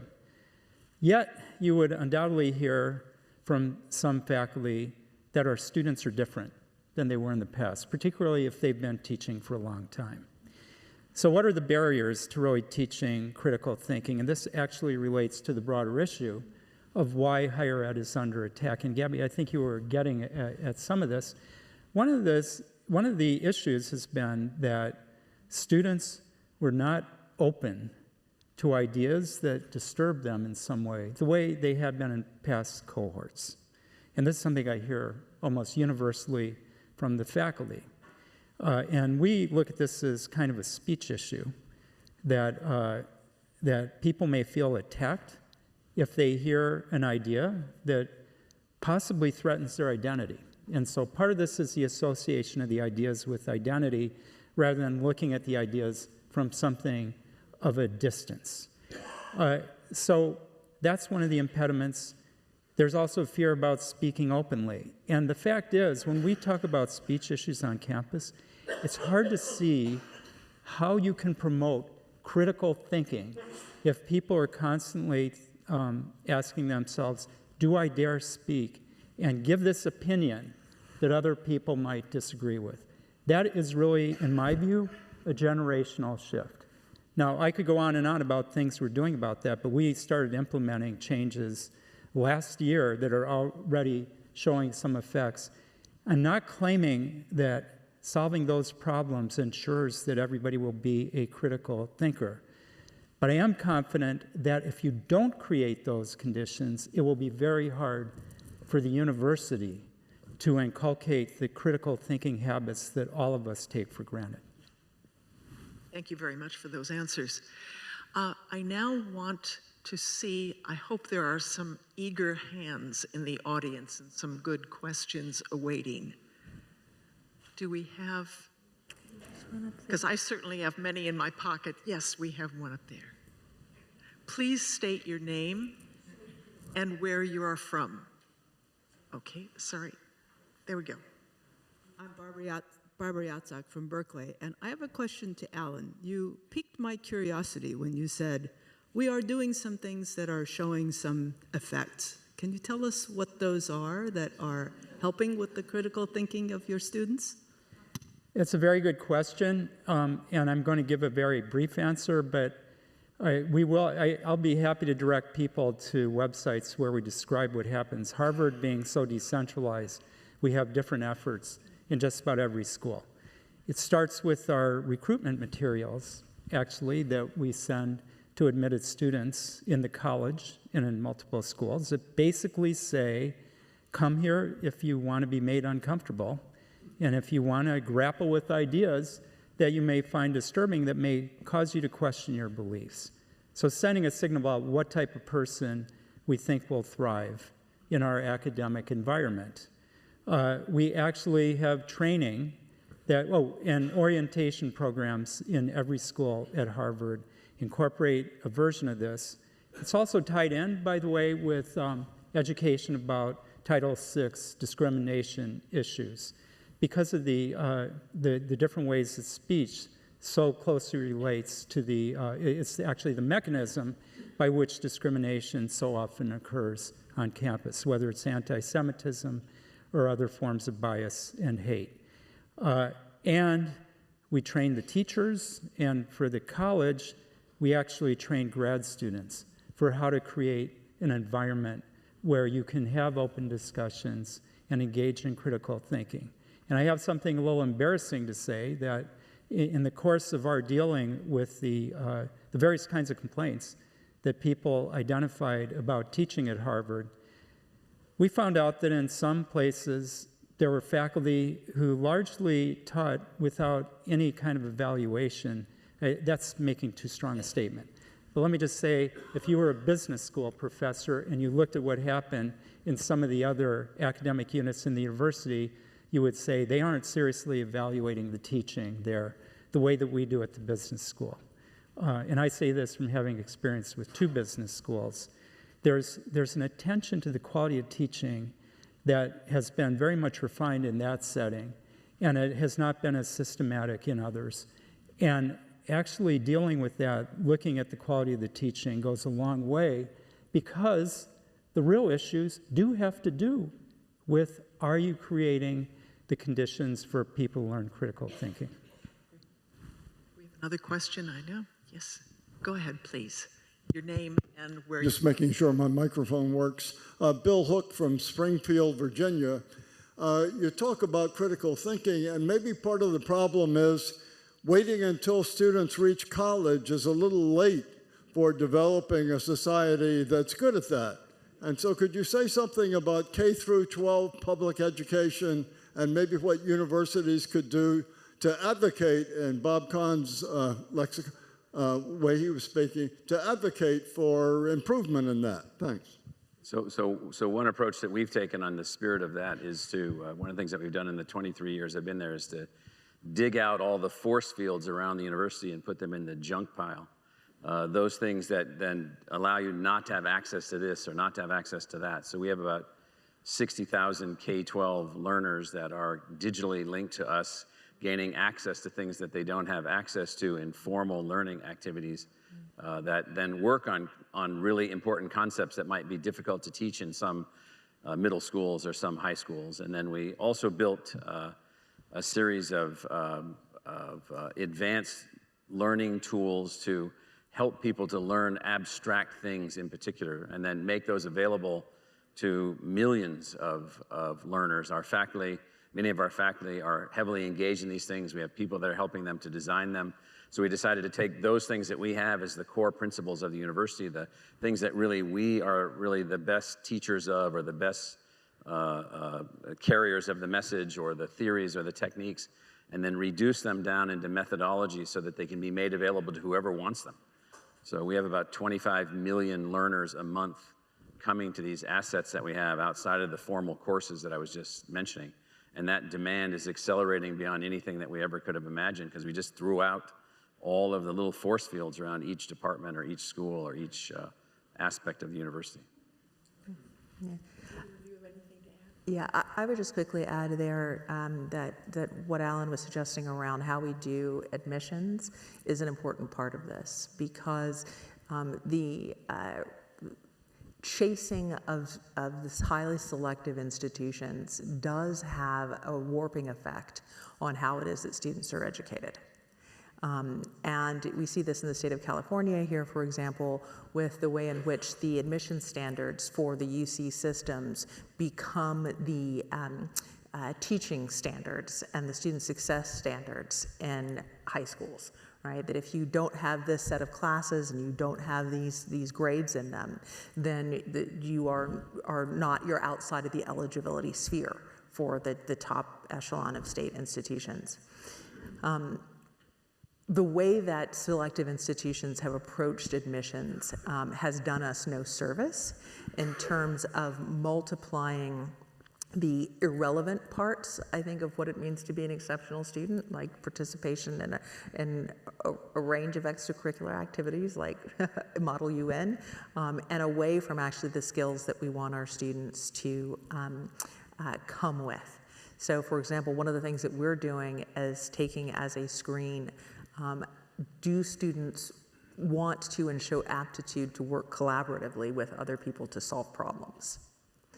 And that is the student that we're looking for at Pomona College, because I feel that what we can do as part of our secret sauce is to help, our country as a whole, in my view, does not have a free speech problem. We say whatever we want to whomever we want, whenever we want it, as loud as we want. But what we don't do very well at all is work with each other, especially people very different from ourselves, in order to achieve shared necessary goals. I just want to quickly say, look, there are obvious tools we have to influence the teaching of the types of students who apply to our universities. But you're really asking a broader question, which is how we influence the teaching of students more generally.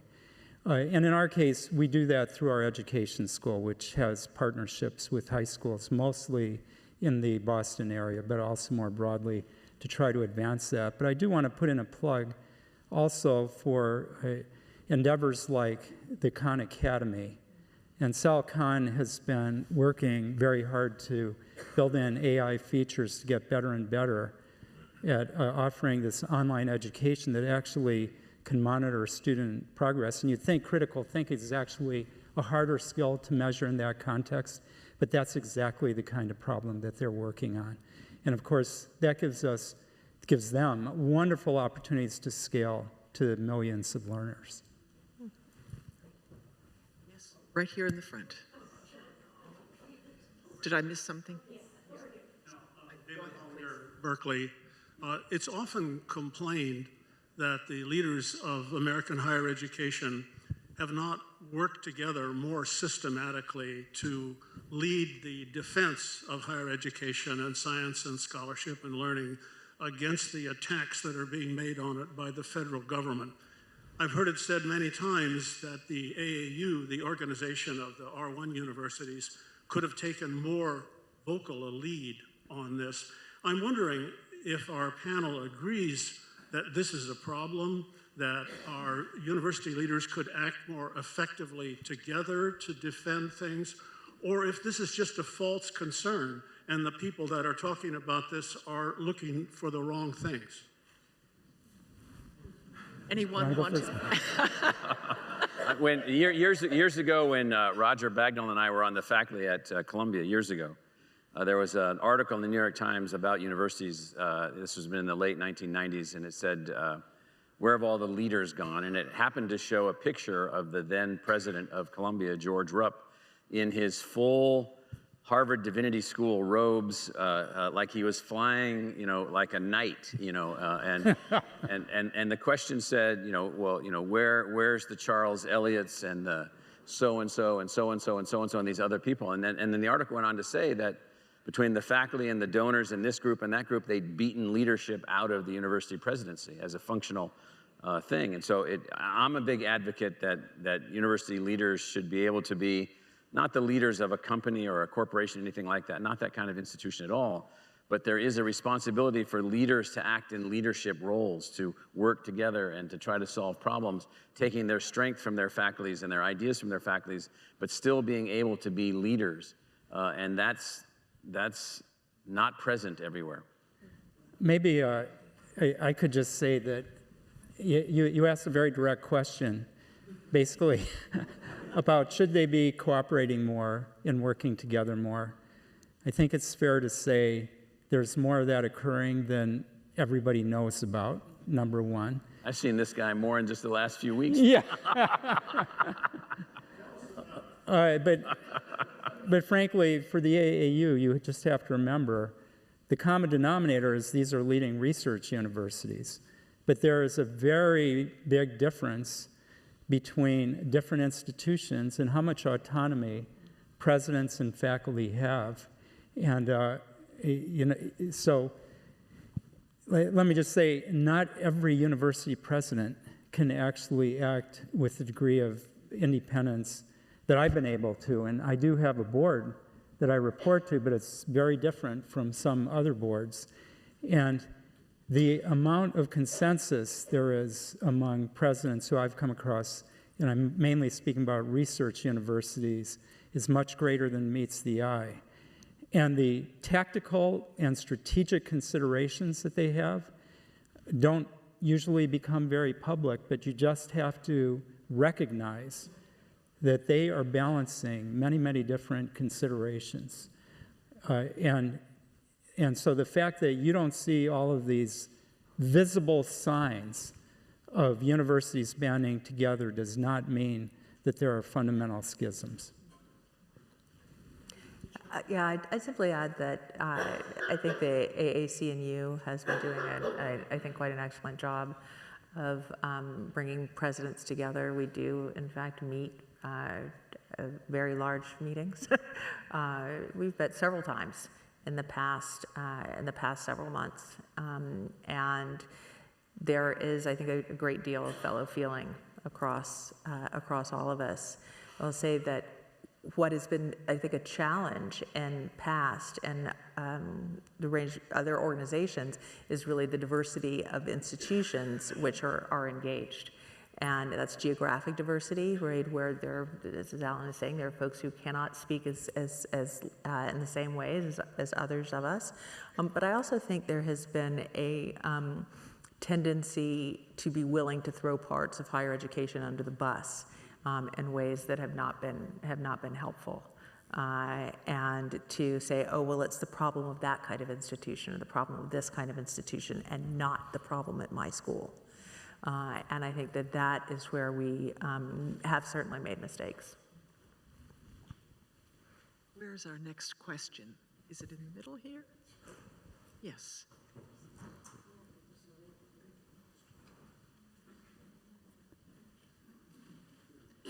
Please state your name and where you're from. Will do. Mohammed Obeid, Shenandoah University, Virginia. My question is a little anecdotal for Michael and ASU, but I think there's a counterpart for the other panelists. In light of the challenges we heard today from the previous panel, Bob, for higher ed, as well as the impending demographic cliff, can you speak to what role do new emerging programs or initiatives can have for those that are even speculating about the role of higher ed in the first place? For example, at ASU, like Dreamscape Learning and others. Yeah, well, what I can say is that we're attempting to evolve our institution intellectually through the design of our schools and our programs. We're attempting to reach out to the public in new ways across all things. We've divided the university's output into the academic enterprise and the learning enterprise. The academic enterprise is the faculty working in academic pursuits in new design configurations. We don't think universities are too replicant of each other. They're too much the same. If we had more variety among the universities, I think we'd have more meaningful impact across the population and across the need for knowledge. I mean, who knows? I mean, it could be that we really needed this much perspective relative to the knowledge that we created as opposed to this much. And so I'm of that view.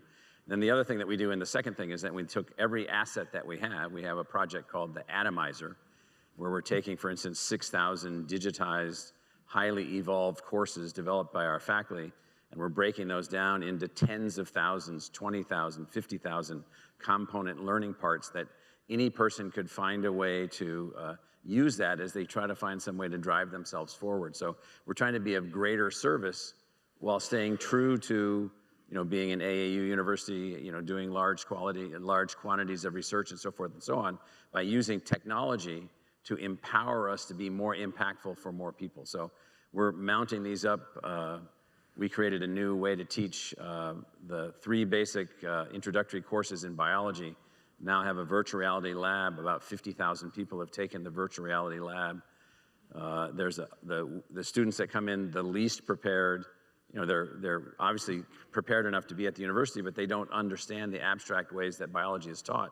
We see up to a 40% learning improvement for them, and then 2 grade levels enhancement for people taking biology. Now we're making that available to middle school students, high school students, everyone, everywhere, everything that we can do. So that's sort of the approach that we're taking, is work on the core of the core, the full immersion on-campus university, and then use technology for everything that we can to make some of the aspects of what we do available to more people. So that's probably the largest initiative that we have underway. Either of you have anything to add? Another question. One up here before. Where are we? Yes, back. Rich Schifrin, Indiana University. I wonder what the barriers are to promote critical thinking when the greatest part of our educational system is based on memorization.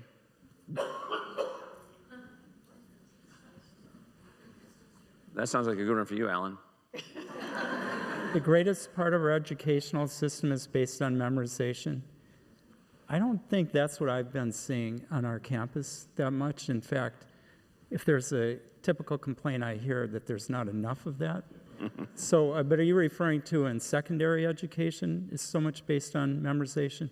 Yeah, this wouldn't apply probably to the elite universities, but in the great majority of our society, and certainly in before universities, the emphasis is always on memorization rather than critical thinking. And I'm not sure that goes away entirely at the university level at all universities. Yeah. So I'll take a crack at that with a quick brief anecdote. So I have a son who is in high school, he's a sophomore, and I was doing their curriculum day last year in his first year. And the most exciting class, there were 2 great classes that I attended. One was one where parents and the students sat together with fossilized teeth for 20 minutes, and we're describing the fossilized teeth and figuring out, which set of teeth were older, right, phylogenetically. And the second class was at the end of the day, it was the art class, where the teacher gave each one of the students a basket, they put out a big basket of limes. Every student on the first day of class had to choose a lime, look at it for 7 minutes.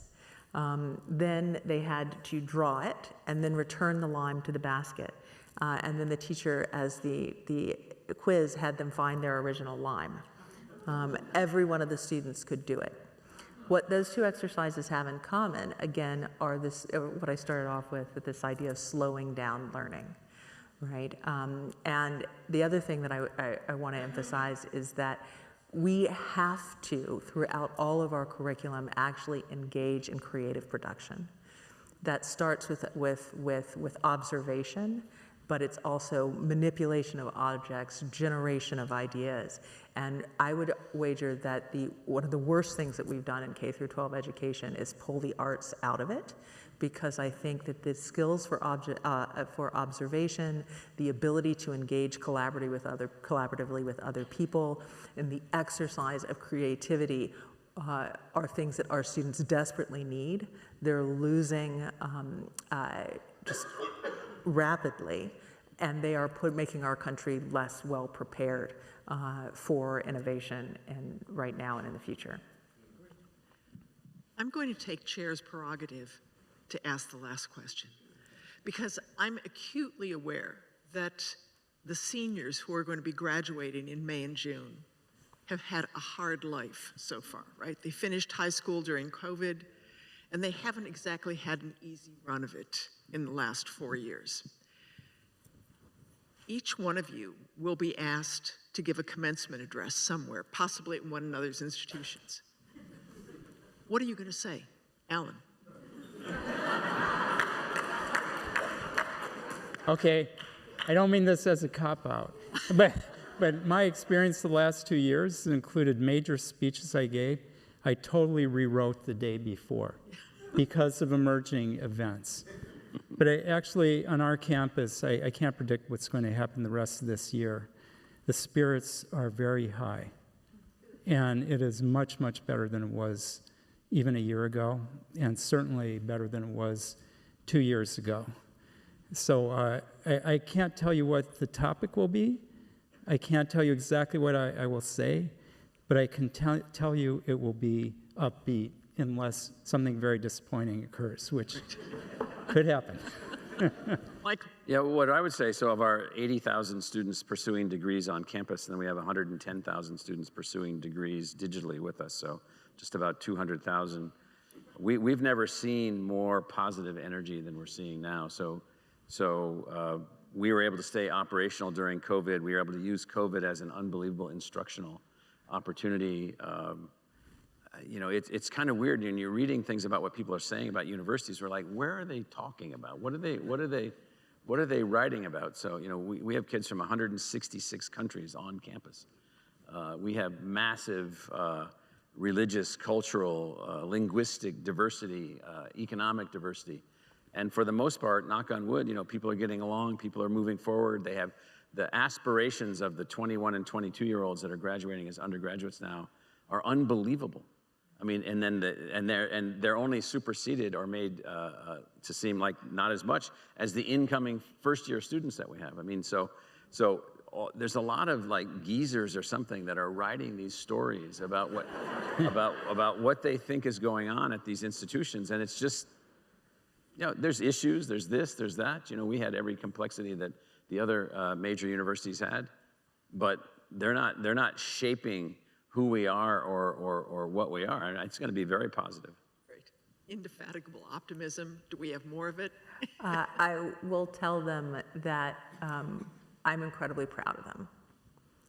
I'm proud of who they are as human beings and the commitment that they bring to each other at their very best, to each other's well-being and to each other's joy.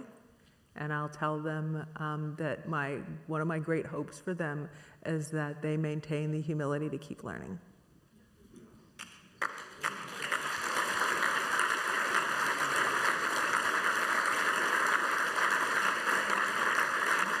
Thank these wonderful panelists for taking the time to come and join us and for their contributions. Thank you very much. Good to see you.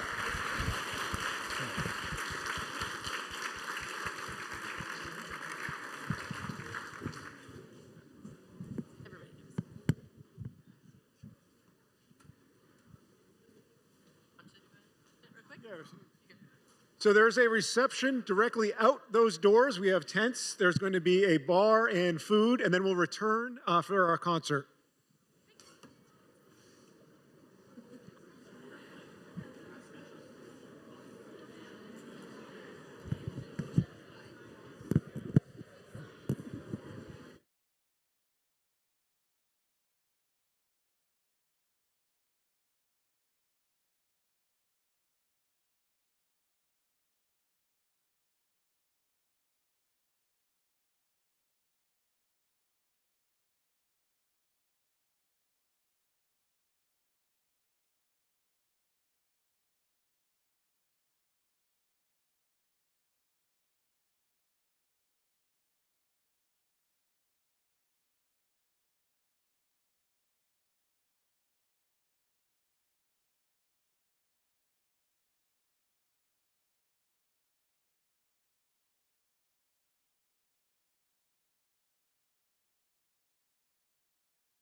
for you? Because you'll have the lav. Oh, you don't? I don't. Oh, I thought Yeah. that's what I was asking, was do you have the lav? Okay, So I'm I'll sorry. grab the microphone.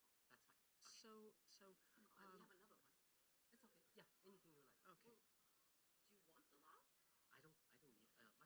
Okay, okay. great. All good. Okay. Great. I'm easy. All good. I just want to make sure we. Yes. Okay. I'm going to give this back. I started to call you Franco. I'm like, you're not Franco. Alan, thank you. I was like, I just forgot, but I remembered it wasn't Franco. Shall we? 5:05. We still have a couple minutes. I'm Okay. going to go see. Got it. She's still getting people in. Okay, So I'm going to run to the bathroom. lovely. Too bad that Kay cannot be here, you know. Yes. She's recovering from her surgery. We heard about this, and so, we made accommodations. Could have been so fun. Yes. Wet. Instead we have to say, let's have fun.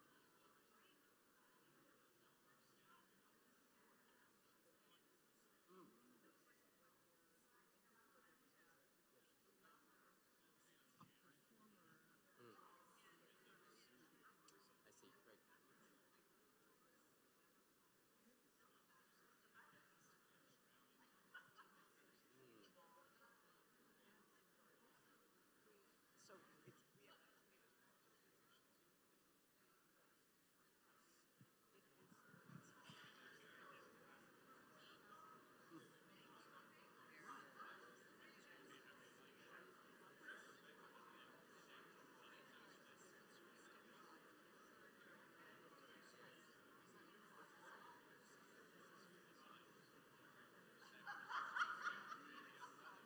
we have,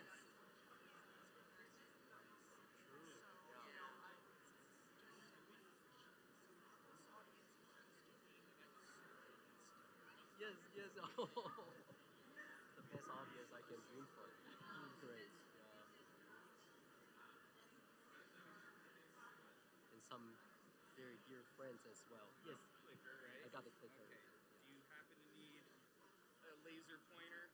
No, I We've wouldn't got need this that. super fancy dual laser pointer. I just right saw here. that this morning. I think this is good enough for me. Yeah, but thank you. Yeah.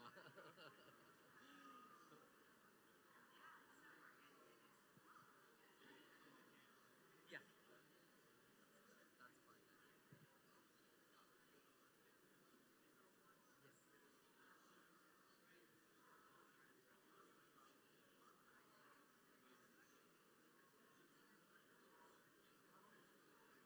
Yes. I'm scheduled for about 20 minutes and then Yes. concert. Yeah. You can let me know when Yeah, I should stop. yeah. And we take a few questions for Yes, as long as take, you like. Yeah, we'll take a few questions, and then it'll be important that we move the program along, and I don't want to crowd the musicians. That's so, right. That's so, right. Yeah. Just be aware of the time in front of you. So, Oh, wow, so, okay. Got yeah, it. you'll be able Okay. to. Yeah. I usually don't like to hold my audience hostage. So Yes. I'm very, very good at that. Good, good. Not even Yes, and at the a end minute. of Yeah. at the end of a day, even if it's a very stimulating day, Yep. there's still the attention spans will be waning. That's So, right. That's right. That's right. Yeah. Plus, I mean, we're not going anywhere. No. There'll be other opportunities Yes. to talk.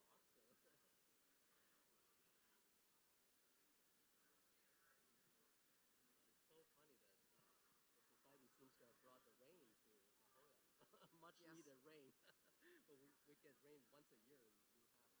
Well, that you and have right now. often, well, at least in the last several years, it has come in these, huge deluges, as Yeah. opposed to, gentle sprinkles. Mm.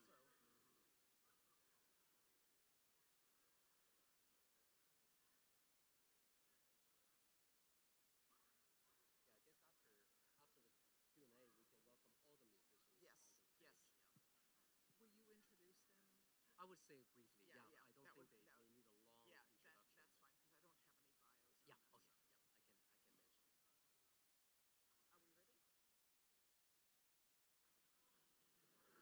I can mention. Are we ready?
Good afternoon, almost evening.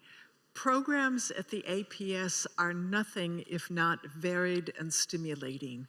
And tonight, before we enjoy our dinner back at the hotel, we will have a lecture and discussion about music, and we will have a musical performance so as to sort of wash like a shower over us and refresh us.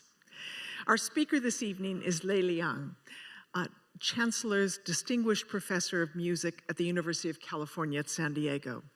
Dr. Liang is an award-winning composer who has been commissioned by or performed with the New York Philharmonic, the National Endowment for the Arts, the Taipei Chinese Orchestra, the Sharome Ensemble of the Berlin Philharmonic, and the Shanghai Quartet, among many others.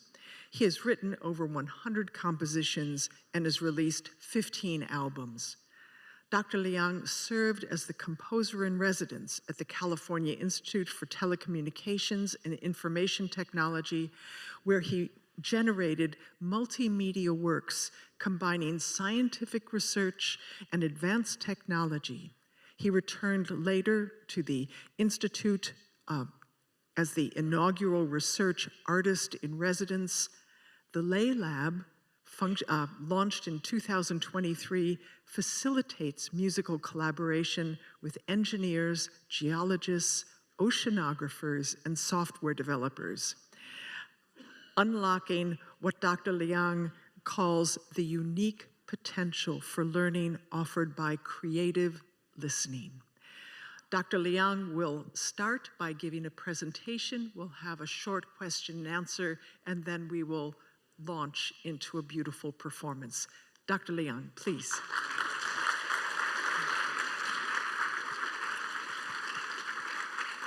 Thank you so much. I'll grab the microphone for Okay, you. lovely. Thank you so much. This is supposed to be a duel. When I first arranged this presentation, I was going to be showing up here with APS member Professor K. Chalamet. Professor Chalamet is a dear friend, and unfortunately she had a surgery on Wednesday. So if Kay is watching us on live stream, we wish her a great recovery, speedy recovery.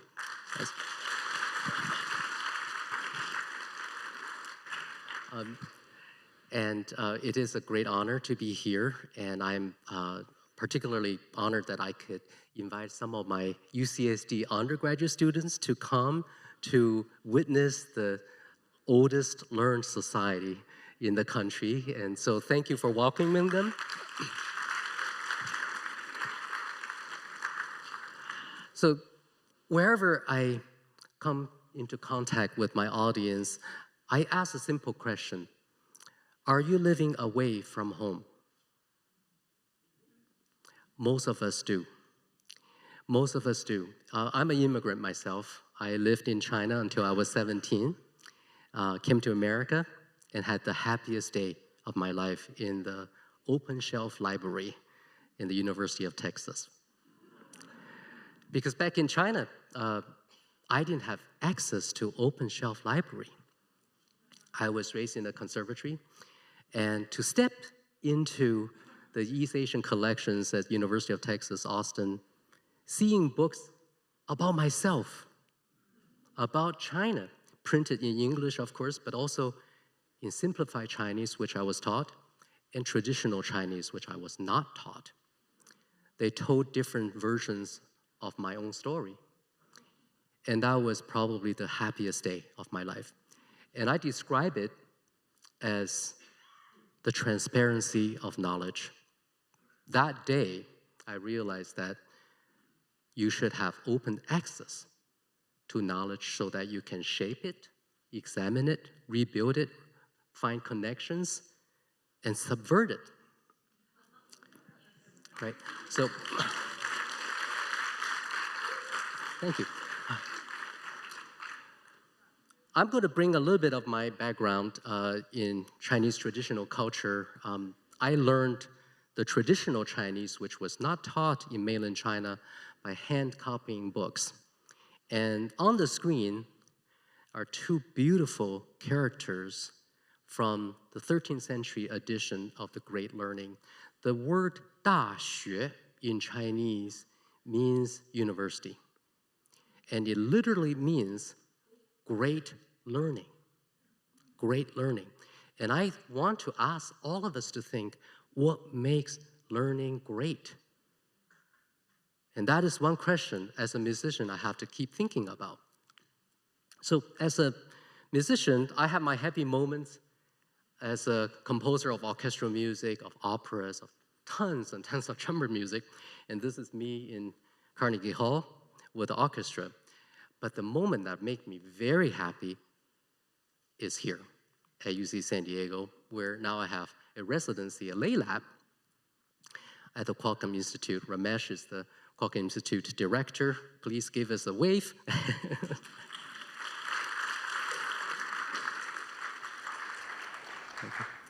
Not about the institute, it's about the people I work with.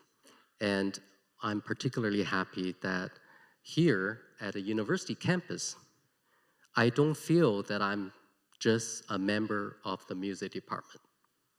I'm a member of the whole university. But to be a member of the whole university, you have to earn that membership.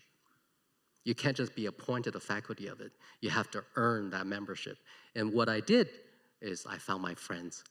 I found dear, dear friends with whom I can work together every week.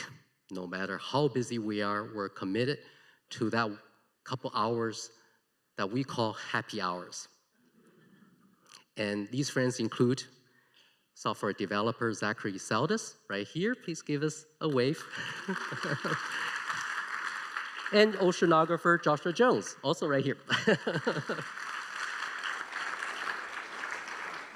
In fact, with all the titles I have, I think the title that best describes myself is I'm the personal composer, Tulsa oceanographer, and the software developer. Yeah.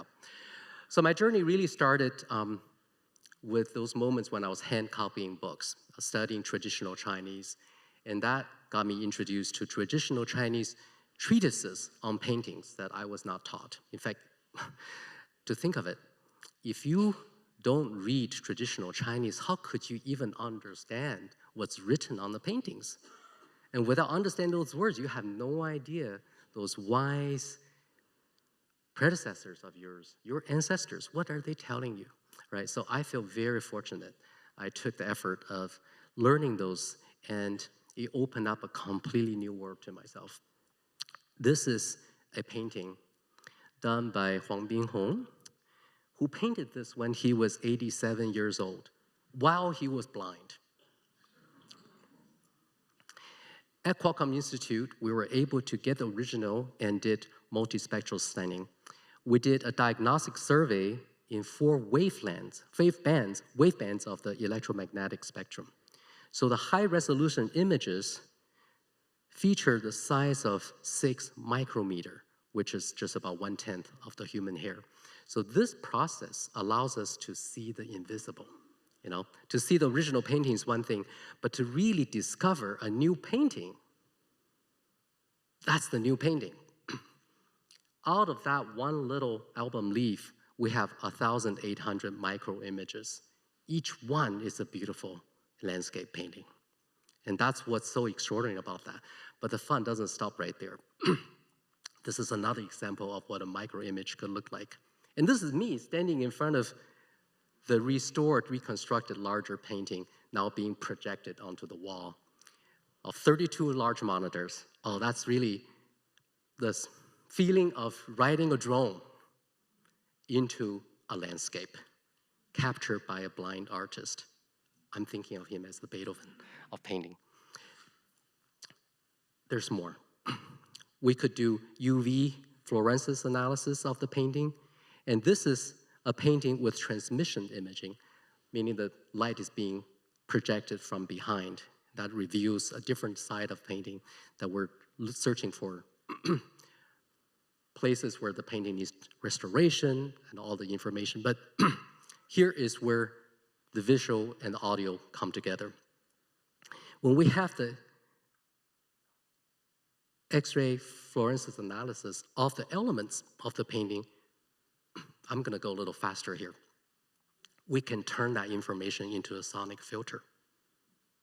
So we can literally listen to what that painting sounds like. This is how much fun it is to get engineers to work with composers.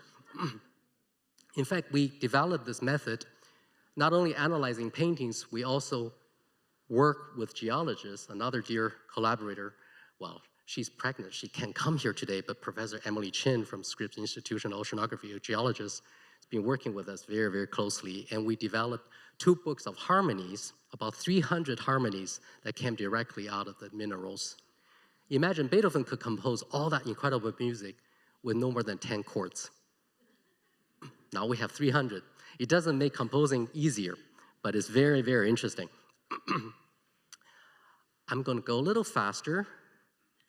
Here is some image of lay lab members, and you can tell they're engineers, there's oceanographers, geologists, a lot of software developers. Because when I think about instruments, I don't think about violins and pianos only. My mind is opened by my collaborators to think of the hydrophones as an instrument, the ultrasonic microphones also as an instrument. All of these things are part of a larger spectrum of things we all have to consider as instruments that we need to design, rebuild, so that we can use it eventually to express ourselves. Okay, this is a picture from September 28th, this year. Yeah, almost 2 months ago. My dear friend Josh, sitting right here, sent me this picture. He was at the Canadian Arctic getting ready to deploy a new hydrophone.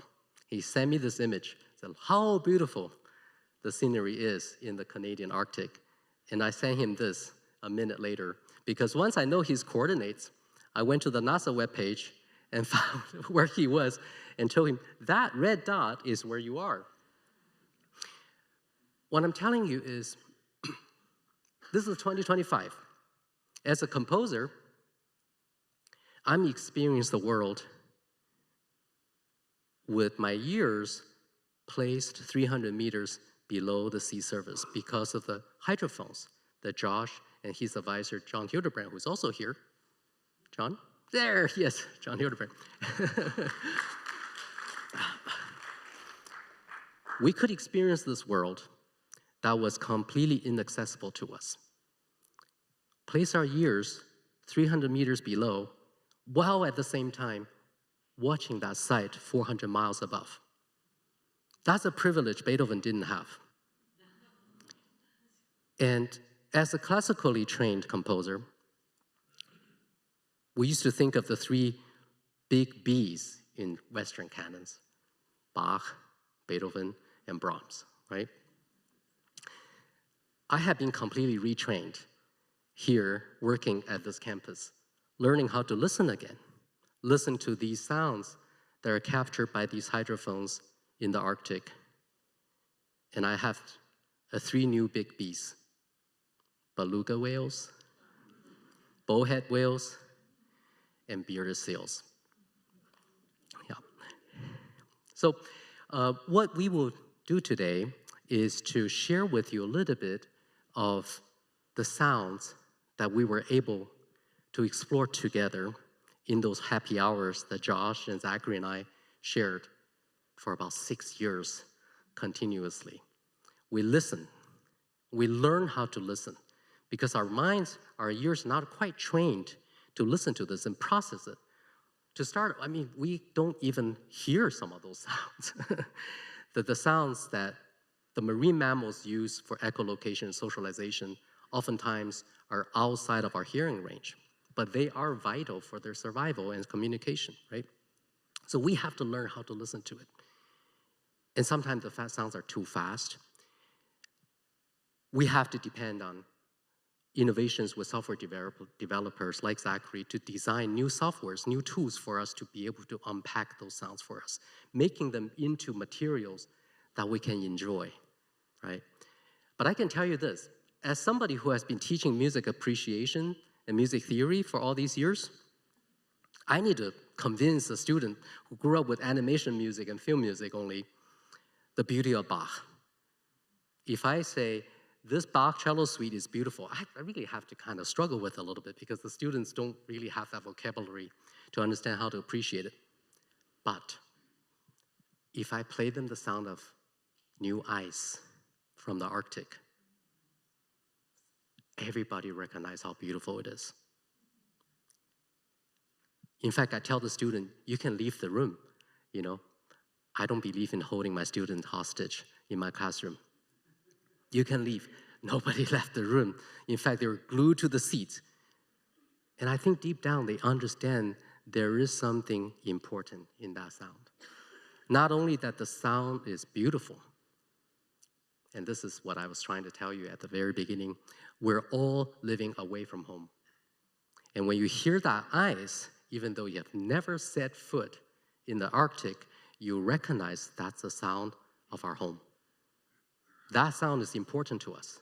That sound is beautiful. It's in our DNA, right? So this has brought enormous beauty to our class in a way that musicians, we now have to learn how to address this, how to take that into our classroom so that on a university campus, when music department and oceanography seems to have nothing to do with each other, we actually have everything to do with each other. Sound connects that. It's the sound that connects all these different, very, very important parameters. Of course, we're looking for different things, different information, but it's the sound that connect our imagination, our curiosity, and our expertise together. So, am I running out of time? Okay. We want to leave a little time for a quick Q&A. But what I would like to do, perhaps I should say a few words about the concert that you're going to hear. So 3 pieces will be played, and I'm so honored to be joined by dear friends, string quartets from San Francisco, the Left Coast Chamber Ensemble String Quartet. I'm so glad they're here, and they're going to play 2 pieces, beginning with an arrangement that I made of a madrigal composed by Monteverdi, my greatest hero. I'm pretty sure there's some humanists in the audience here. Yes, Monteverdi. Yes, Monteverdi is my greatest hero in the Western canon. He published a set of madrigals, Madrigal Book 8. I think music history was different after the publication of this book in the 1630s. I was so moved when I was living in Italy for a year. I was in Venice, and I saw Monteverdi's tomb. Fresh flowers were laid on his tomb every day. That's what he means, a humanist and an ultimate experimentalist. Following that arrangement of the string quartet, you will hear my dear colleague at UC San Diego, Grammy-winning pianist Corey Smythe, perform a version on the piano of my piece called 6 Seasons. And with this piece, you begin with the sound of stranded beluga, which in itself is a distress call. Josh would tell you the belugas are really meant to be in groups, in herds. If they're isolated, that's not a good sign, right? So I think this sound itself is telling us something, and there are many meanings. You will hear this beautiful ice ridging sound, extraordinary ice ridging event, followed by bearded seals and beluga whales. And after that, in fact, we have a very special character in the piece. You might not recognize what it is. I'll just tell you, it's a humpback.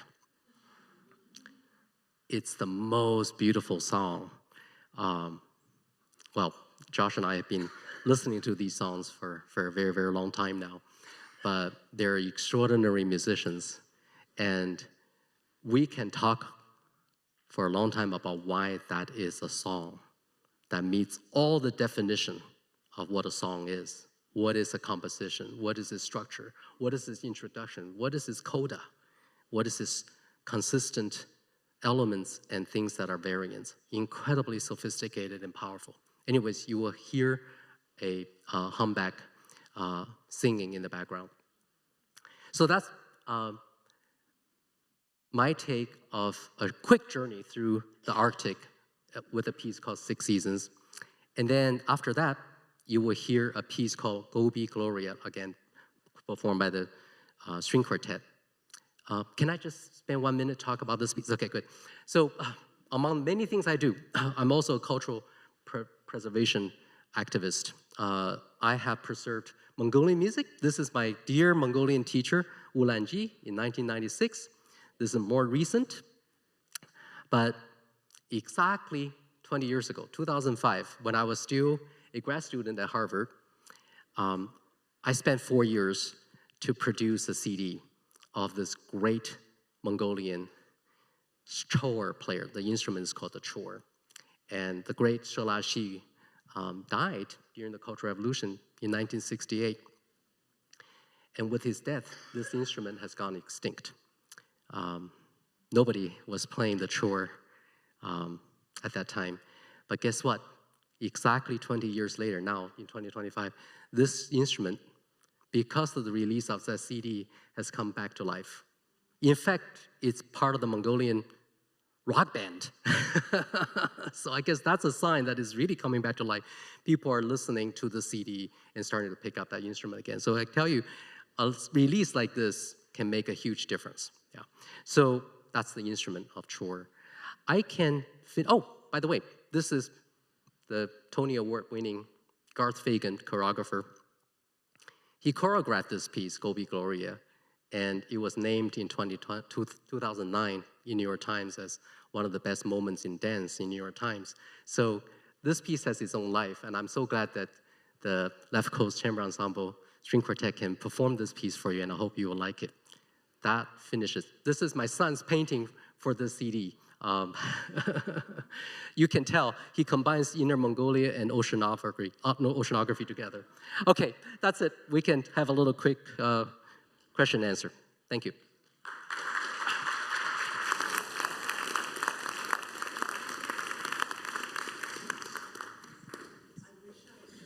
Students.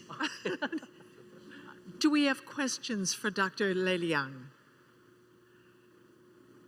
I want to know, while they're formulating questions, I want to know when you have your students in a class and they're listening to these different experiences, do you ask them to record their impressions in any way?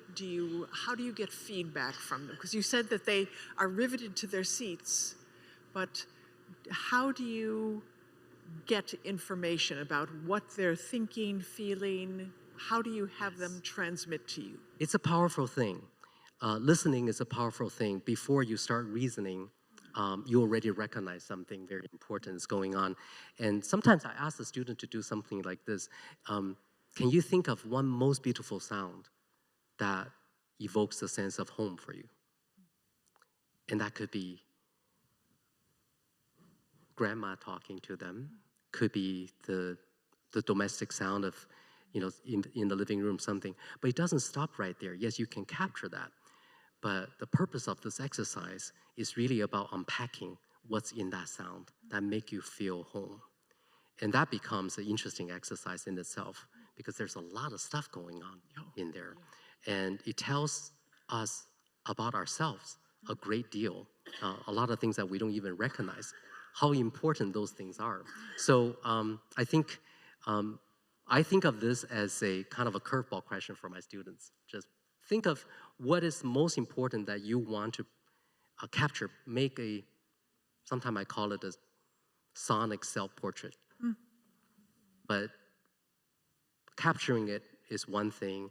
To make something out of it by analyzing it, thinking about it, reflecting it, and reconstructing it.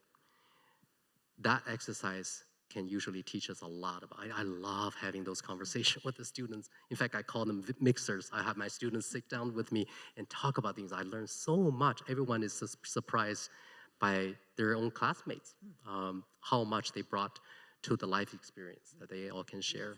Yeah. Okay.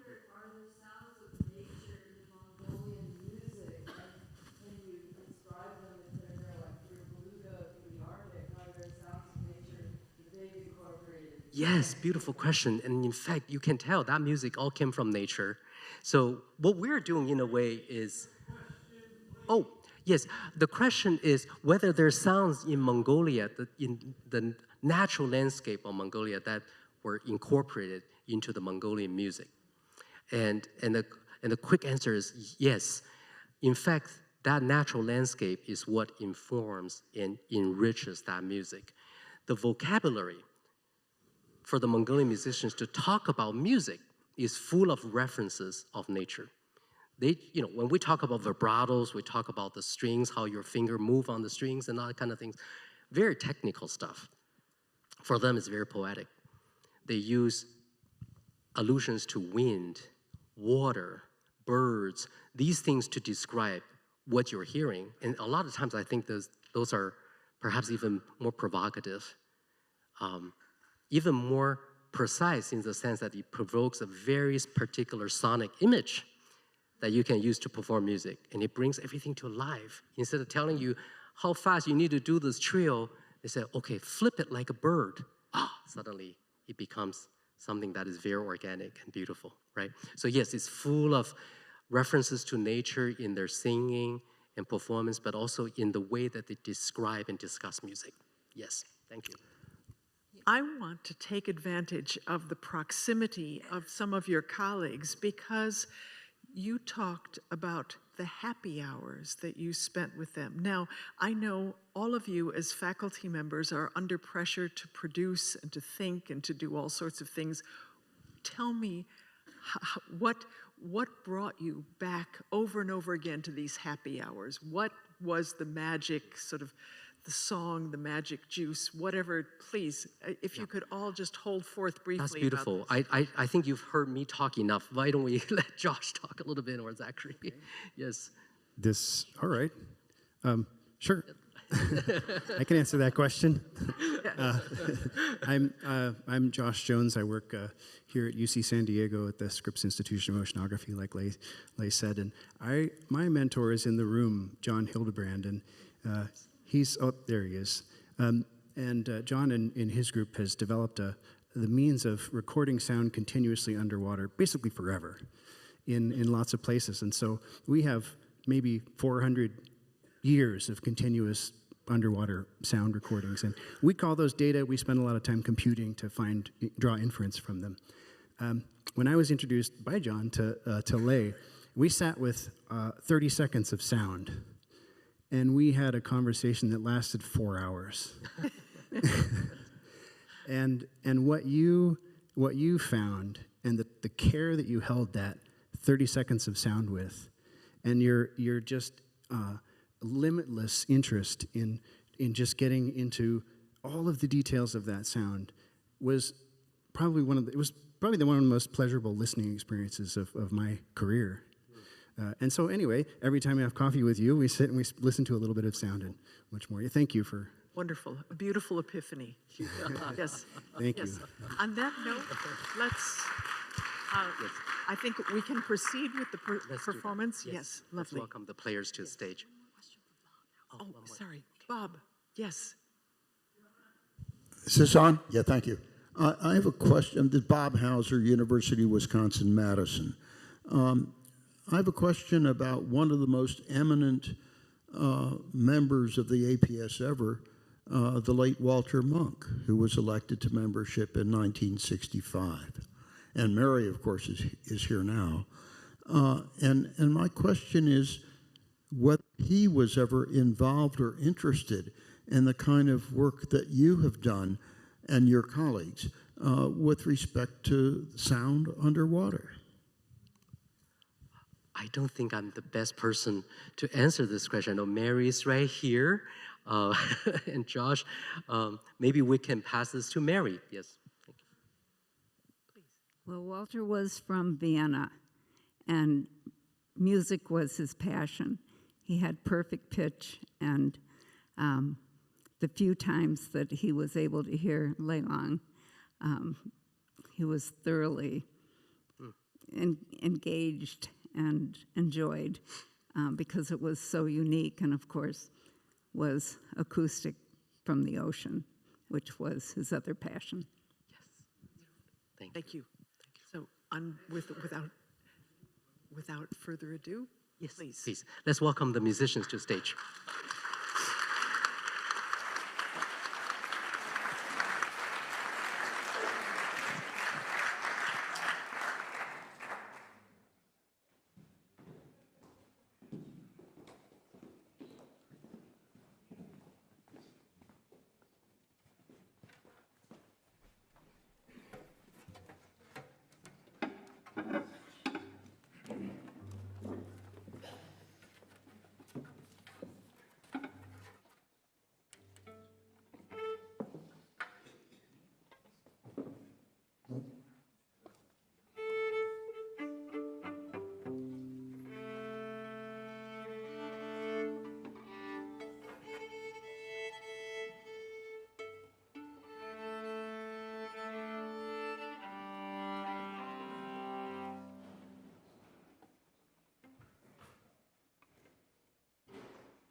On that uplifting note, set of notes, literally, the buses are waiting to transport you elsewhere from the deep sea location where you were back to the hotel and dinner. Thank you very much.